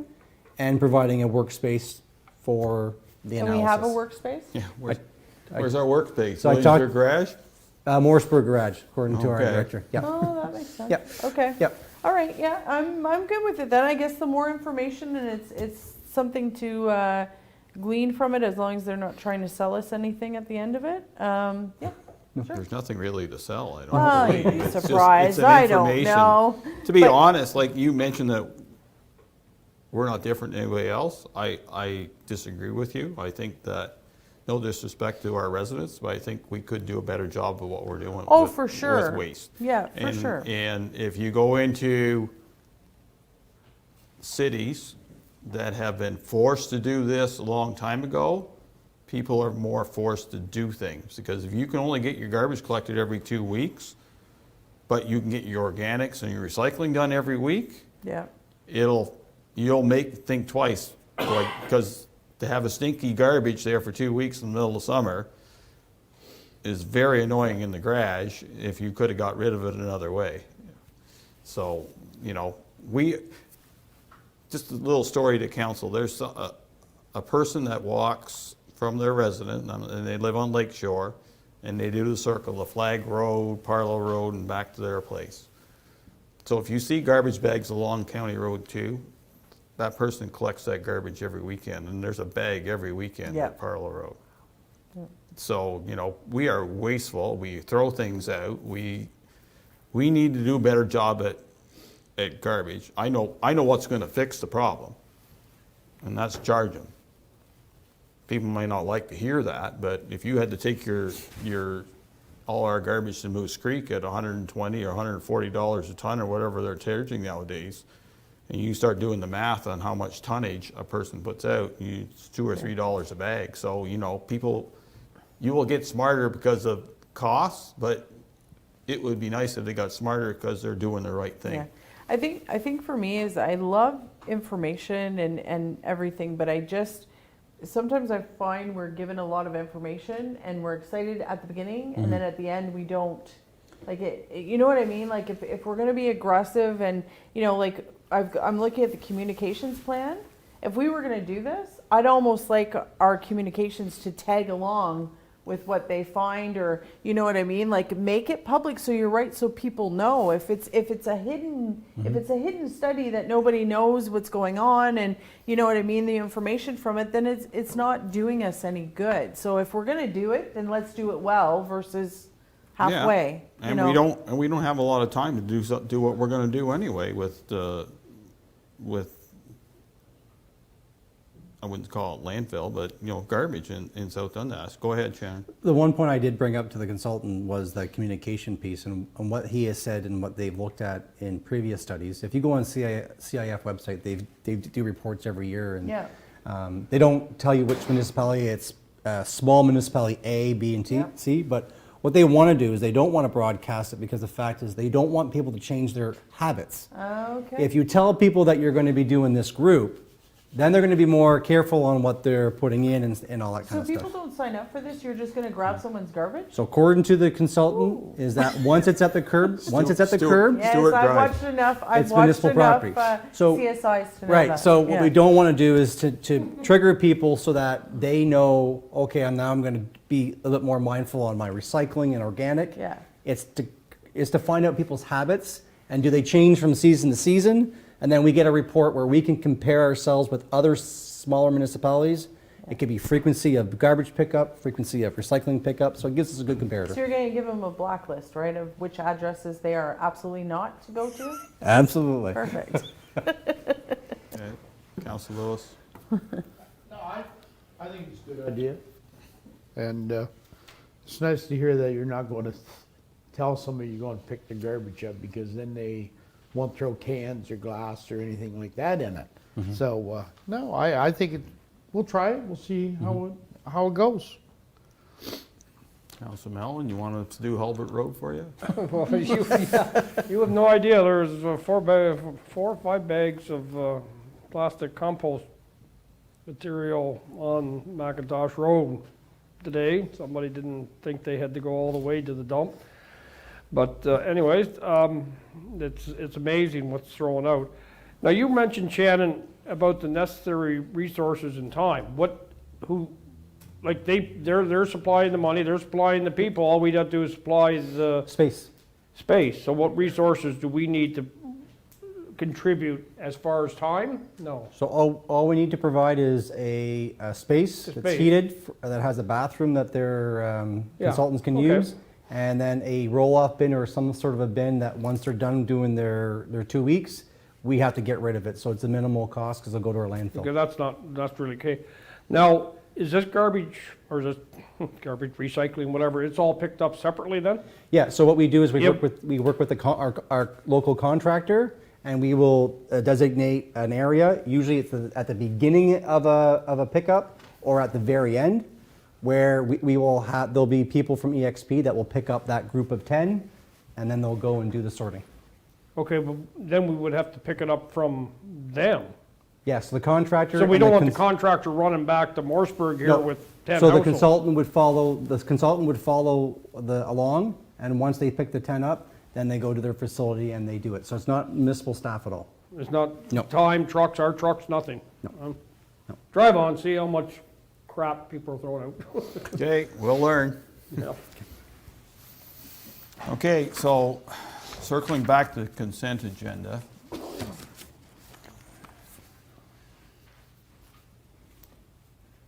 Okay, so I pulled the Morrisburg Waterfront Advisory Committee minutes out because there seems to be a bit of confusion, and I want to make sure staff has the right direction on it, because all I read is staff will proceed as directed. Well, I read in one part of the minutes that they want to do this Lions Path, and then we have a new minutes that say there's a tie vote, and the rules of engagement in municipalities is tie vote is a lost vote. So is that correct? Yeah, Deputy Mayor Gardner, on that Lions Path? Because I do have an opinion on it, but if the committee is basically split on it, then it's a lost vote. So what we did vote on it originally in favor, but the committee decided to have a second look at it, actually at the location. So we actually were at the waterfront where the path was, and at that time we took a vote, and it was tied. Couldn't get consensus that it was a good idea to spend the money on the extension when it seemed unnecessary. Okay, so we're not doing the extension. That's correct, Justin? Correct. Okay, just making sure. You had an email today that we're going to be delaying that. Do you want to explain to council that, and that way the public will kind of know too, please?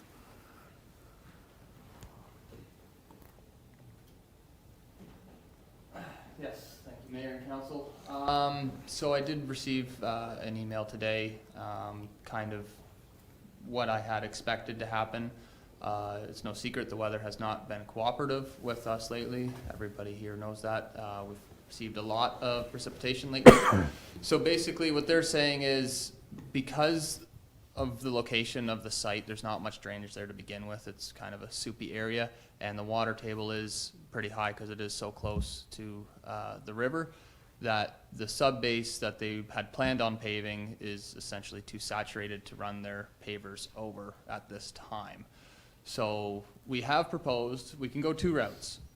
I would suggest that we postpone it and pave. We'll have first slot as soon as the area is dry enough for next year, which I'm thinking would be hopefully early June, depending on the May that we have. Or we can truck through and pave. They will pave, but they will not guarantee that it will look good in a year's time. With the base being so wet, essentially you're paving on a sponge, waiting for it to settle. The interior paths that we have now created does have 12 inches of granular B followed by 4 inches of granular A, so we're not too worried about those. It's the existing paths, the 1 kilometer of existing paths that travel the outside of the park. We don't really know what the base was there. We have added 2 inches of granular A, but they've been there for 40 years, 40 plus years. So we don't know what the sub base was, and that's, if anybody's walked them lately, there's a lot of puddles there, and when you're walking on the granular, it is spongy. So we're looking for direction as to whether we wait and do it next year and hope and it will be proper, or do we keep going with the potential of it not being done well. Okay. The only other thing I will add to it is under the ICIP requirements. Originally, it was substantial completion had to be done by the end of this year. ICIP has extended it to 2023. So we do have time if council sees fit to extend this into next year. Okay. So in your opinion, what should we do? Thank you, Mayor. I would suggest waiting for sure. It's extremely saturated in that area. Okay, I agree. Anybody disagree with that? No, I mean. No, I know it's a mess for now and it's unfortunate, but we started the project late and I don't think that's nothing against Coco. They've done as much as they can in a short period of time there, you know, yeah, it's too late. We got caught. Not surprised, but I definitely think we should wait. We'll regret that. If we rush it, we'll regret it for the rest of the life of that pathway. we'll be until- good, but Yeah, some council yeah. down the road say, They why won't didn't they like it. wait? So, and as much as it will be frustrating for the dog walkers and everything, the communication on this just needs, because people use that all year round. So you're taking a substantial thing, and I'm wondering, will the kids be able to sled down the amphitheater? Like, will it be all shut off? Like, Through you, Mr. Mayor, we're gonna have park, like trail closed signs up, but currently that's not impeding many people from so walking people through. can still walk on it? Yes, we're just not gonna plow it for the winter. No, we're not going to plow Okay. that. Okay, okay. Be a But the park will disaster. still be open for kids to use the amphitheater, Okay. or people are still currently walking the paths right now. Okay. They're kind of just walking beside it because it is extremely. That's the only thing I was worried about, is Okay. just you'll get the kickback just from that. But no, I do it right or don't do it, Yeah. right? Well, do the best with communications and Yeah. let's see what next year brings. Okay. Thank you, Justin. I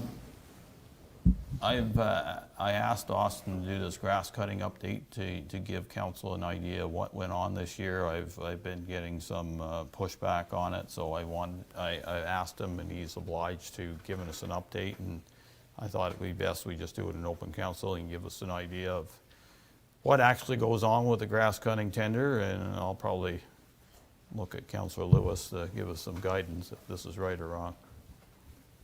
Go ahead. Thank you, Mayor and Council. This report is just regarding the 2021 grass cutting. Just wanted to give Council a brief update of how everything went this year. As we're all aware, the grass never seemed to stop growing this season, which resulted in a weekly cutting in a majority of municipal parks, facilities, properties, and cemeteries. Staff maintained consistent communication with Superior Group throughout the 2021 grass cutting season, having weekly conversations regarding high traffic areas during the peak tourist season. The weekly cuts in high traffic areas did result in a budget implication of $11,700, which can be covered by savings in other areas within the park's budget. In addition, staff would like council to note that numerous compliments were received from residents, user groups, committees, and tourists regarding the professionalism of Superior Group and how great they felt the municipal parks and properties looked during the 2021 park season. And if council has any questions, I can answer them at this time. Councillor Lewis, comments, questions, concerns? Way back when we went out for the grass tender, I questioned about the 13 cuts. I'm old school. If it's not broke, don't try to fix it. We have always recommended 20 to 21 cuts per season. We start in May, ends in October. And to me, the grass should be cut every week, no matter what. And I think 13 cuts was just a little lean. Because grass grows no matter what. Don't make it if it's wet, dry, whatever. It still grows, and if the grass isn't growing, the weeds are growing. Myself personally, I think that next time we come up with the grass tender, we should go back to the original tender that was at hand. The May 1st to, I think it was October 15th, and that's one cut per week. And we've never been, I'm sorry, but we've never been over budget before on grass cutting until this year. Any comments, Austin? Yeah, absolutely. So through you, Mr. Mayor, the 13 cuts were based on a minimum of biweekly cutting during the 26-week park season. Bidders were instructed to provide an overall price for those 13 cuts, the minimum 13 cuts, as well as a price per cut for all parks, facilities, properties, and cemeteries. And any additional cut that was above that minimum of 13, the price that they submitted on a per cut basis was the amount that would be charged. And as well, any cut above the minimum of 13 would need staff permission. They would have to communicate that with staff, which, as I mentioned, staff maintained a consistent communication with Superior Group, and the grass never seemed to stop growing this year. So the decision was made to maintain weekly cuts in those high traffic areas, and that was the reasoning behind the 13 cuts, as well as the excessive cuts above 13. Okay, I guess my suggestion going forward, we have this for next year. The same company has the bid, and they'll have the same, it'll work the same way, so you'll have to play the over budget when we go to budget, actually. I would monitor it for now. Well, we had done this year, we learned some lessons next year, and then whoever does the bidding for 2023-24, and whoever's sitting here at council, maybe expand the weeks, and it's either that or it's so much per cut and how many cuts you want to do. And I thought the number looked a little lean, to be honest. However, Superior won fair and square. I'm not going to complain. The rest, bid what they bid, the same. It's all bid on the same, right? So as long as they, didn't get paid any more than they bid on the extra, then at least we know. But now we as council know, and the public knows, that we went over that bid. Enough dollars, and you're right. We're in areas where, as Councilor Lewis knows, the grass grows. Doesn't matter if it doesn't rain in here or not. It's still growing because the water table's high enough, and that's all it takes, right? So, and you're right. The grass cutting was done well. Like, they were in there, they got the job done, it's trimmed up, like, things look sharp. We know how much sharp cost us, and now we as council and the public know. So, Deputy Mayor? I think sometimes you're going to win and lose on this. If we had a super dry summer, it'll still grow in air quality. Well, it would still grow, but maybe at a lesser. You would probably have some fluctuation, right? My backyard usually browns out, and it didn't this year. It just stayed green the whole entire time. Whereas, some summers it's just we get a break for 3-4 weeks until really good rain. So you're probably going to have the ebbs and the flows of this. I guess it's lesson learned, but it is nice to see everything looking nice. Yeah. At the end of the day. Any comments, Councilor Mellon? You don't like going over budget, and I know that, so now you know. Don't like going over budget. If we would have had this contract for Holbert Road, because my lawn was brown, we didn't get the rain. So that's the luck of the draw. Would I be right, Austin? We have a lot of lawns that tend to grow no matter if it's dry or not, right? Yeah. The only comment I'm going to make is we should have got a report that we were going to be over budget before, I would like to see. You have it now, we'll use it at our next budget. Yeah. How's that? And also if we're going to be over budget by $11,000-$12,000, maybe we should decide whether or not we need to keep that, I have no problem with, letting the grass get just a little bit taller. I mean, you know, you don't like to see it, you know, cattle pasturing on it, but, you know, it all depends on what kind of money you want to spend. If you want to spend 12,000 over what the budget amount is, and we can keep it cut down to, you know, you could putt on it if you wanted to play the golf course, but, you know, I just would have liked seeing this just a little bit earlier so we knew, and we could have made the choice, if you will, decision on council. Maybe we should cut back on the, you know, amount of times we cut it. Let's go bi-weekly. I don't care how, you know, if it gets a little long, it's a little long. Not pretty, but, you know, money's money, but it's, I'm good. I'm gonna shut up. Okay. So my comment will be this, Austin. There are places where we can probably get away with not cutting all the time. And no disrespect to people of Iroquois, but we do cut the front median between Beach and 2, right?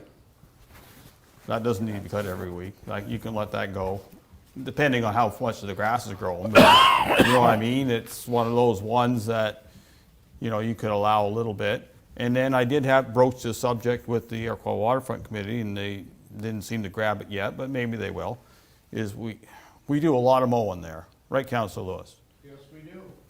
And when we don't mow it, we know it, because they Yep. will let us know. Yep. There's a happy medium somewhere between the two of them. And there's also the possibility of not growing brush, but, you know, everybody's into pollinator gardens. Then that's something that I thought that, I threw it out at the committee as an idea. The idea was, the committee was captivated with other ideas, but I'm still gonna let that stew there, because there's an opportunity to do something different than just cut grass in Iroquois. I'm sorry, it's just way too much. It's nice park, but it's way too much. You know, we haven't even talked about the carbon footprint we do, but cutting all this grass. It's, you know, there's certain places you gotta cut it, and there's certain places you can kinda, okay, we can let it go a week. Aesthetically, it's a little high, as Councilor Mellon has alluded to, but it's not like people are playing in it. It's not like kids are using it for ball or something like that. It's just a ditch. And I'm not advocating to let it grow or get weedy and look disgusting. No, I don't have that intent at all, but some happy medium in some of that, even a week and a half sometimes. And I know that doesn't work with their schedule, because they've got A, B, C, D, and they're probably thinking Monday, Tuesday, Wednesday, Thursday, and Friday's the day when you catch up on the ones that you haven't got done.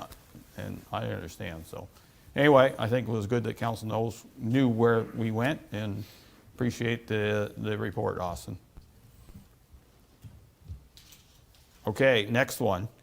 Councilor Wells is not here, but Councilor Wells had concerns over the T-Dock winter storage. So I thought it was fitting that we as council make that decision for Austin, and he can explain what they did last year. I assume it's the same as this year, and then we as council will make that decision on what else we could do.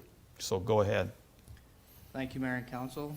So this report is just to provide council with information regarding the winter storage of the large T-Dock at the Morrisburg waterfront. The $70,000 asset serves as a focal point for the Morrisburg waterfront during the parks and tourist season, as it receives plenty of foot and boat traffic, as we're all aware. For the last few years, the T-Dock has been stored inside the boat launch area, as pictured in the report. This method of storage was suggested by the supplier Kehoe Marine, as it serves as the most cost-effective method, as well as offers the most protection from floating ice during the winter months. In addition, the boat launch is generally closed when we store the dock there for health and safety purposes, and staff would like council to note that the closure of municipal boat launches was suggested by our insurance provider during the winter months. Staff did look into multiple storage options, including removing the dock with a crane or storing the dock outside of the current fixed dock that's there. However, it was ultimately decided to proceed with the same storage method as previous years due to the information given by the supplier, insurance company, and the annual quoted amount to store the dock on land. And if council has any questions, I'd be happy to answer them at this time. Okay, so right now, the T-Dock is still in its usual spot. It hasn't been winter stored yet, right? When is your plan for winter storage, date-wise? December 1st. December 1st. Okay. Council have any issues with what staff is proposing here? feedback last year and the year before? We got feedback, and Council Wells knows full of the feedback, is people, we had a fairly open winter until about January last year, and there are some still avid hunters and anglers that want to go out, and this will shut down that dock. And I did hear from some, and I'm sure Councillor Wells heard from many, many, many more. Okay. So, and the challenge with Austin's date is not that if we get an open winter, then he's way too early, and he's right. But if December 1st it goes down to -10 and doesn't come above -10 for a number of days, he's gonna have to deal with ice and other stuff in there, and that's part of the challenge, right? And we do have other places people can dock. Yeah. The Iroquois boat launch still, is it been fixed? Yep, it was fixed last week. So it's good to go right now? If they wanted to go somewhere, they could go to Iroquois and Yes, sir. launch? Okay, so we Yeah. have an alternative. Well, and I like the cost savings on it. I like the fact our asset is protected, and, you know, December 1st, that's a pretty good season. And traditionally, when do we put it back? Usually the beginning or end of April, whenever things start to warm up. And Yeah, so, you know, Yeah, 5 months. the earlier you can get it out, the better. Like, I understand you gotta deal with, by then the ice is long gone, so it's just a matter of finding staff. Because we have to respect those who use the water as recreation. There's a small element of emergency use, but as I said at the last meeting, we don't have the rescue team here anymore. OPP probably has their boat put away for the winter, so the only rescue people would have is a local going in, so hopefully nothing happens, but we can't look after every aspect, I don't believe. Councillor Lewis? Well, I think it'd be very foolish if we put that dock on the outside with the ice. We'd most likely be replacing the whole dock, because when that ice comes down through, it comes down through and it just destroys everything in front of it. Myself, I think it's all right being on the inside. You have Iroquois Marina. You have the marina at the parks. I don't know why, I suppose at the parks, so you have to pay. This is a freebie. To me, if you decide December 1st, you're putting the docks on the inside. December 1st, the docks go on the inside. And if you want to go fishing, or if you want to go goose hunting, you've got 2 ways to go. Very plain, very simple. Councillor Mallon? I mean, I can appreciate the fishermen and the people that want to use it for recreational purposes, wanting to use it and, keep that open, but I mean, let's face it, I can guarantee if we put that on the outside, we're gonna have a big freeze up and we're gonna have an ice jam come down there, and that T-dock has cost more headaches and more money than municipality over the years as it is. So, for us to take the chance of leaving it outside and having it damaged or busted or smashed, no, go to Iroquois, put your boat in, go fishing. Okay. The only suggestion I have would be for you, Austin, is that you aim for December 1st, in theory, but if you monitor the weather, and the weather app is not perfect, but it certainly gives you some guidance that, if it's going to get cold, you can see it kind of coming. As long as you got the manpower. Now, if that doesn't work, then just do it December 1st and you're done. But that's where council wants to go. I don't have a problem with that, but I guess I could allow you some flexibility that, let's say the weather's going to cooperate till the 10th of December, and then all of a sudden it's going to freeze up hard. Or it looks like a week from now it's going to be -10 and stay there, then get the guys together and let's get this thing in and wrap her up and be done with it, and then put get the barriers out, I assume with transportation, and it's done. Yes. I think that flexibility is important too whenever you put it back. I think, being just stuck on a date whenever we get, like, say, an early spring and everyone's going, come on, I could be, Yeah. you know, Works that's both what ways. that's what drives people crazy is when it doesn't make sense, so. Yeah, yeah. As long as you got some flexibility in you, you're good. How's that? Okay, thank you. I think it was good that we had that discussion, because I said, Councillor Wells not here, but I do respect what he thought we should do, and I agree with the rest of the council. You got to put it here. If you put it anywhere else, it'll come out of your salary. Well, you haven't endured the days of being here with this dock and how it, the first dock they bought landed up somewhere else because it wasn't the right dock, and now, we got the opportunity because we had some surplus and we put it in this, and it's, it's after a well-known lion that passed away early, so I think we treat it with respect, and I think that's expected. No notices of motion this evening, Madam Clerk? Maybe we need shorter council meetings, is that? Okay, ratification bylaw, please. Moved by Councillor Mellon, second by Deputy Mayor Gardner, that bylaw number 2021-125, being a bylaw to adopt, confirm, and ratify matters dealt with by resolution, be read and passed in open council, signed and sealed. All heard the motion, those in favor? Opposed, if any, motion carries. Before I read get the clerk to read the last motion, I'd like to thank council tonight. It is a long night, but the public meeting took up a lot, and I think that was important for the public to let us know their concerns. I'd like to thank all staff for their reports. I'd like to thank the audience for watching our council meeting and Democracy in Action. Madam Clerk? Moved by Councillor Mellon, second by Councillor Lewis, that council now adjourn to meet again at the call of the chair. All heard the motion, those in favor, opposed if any, motion carries. Thank you very much.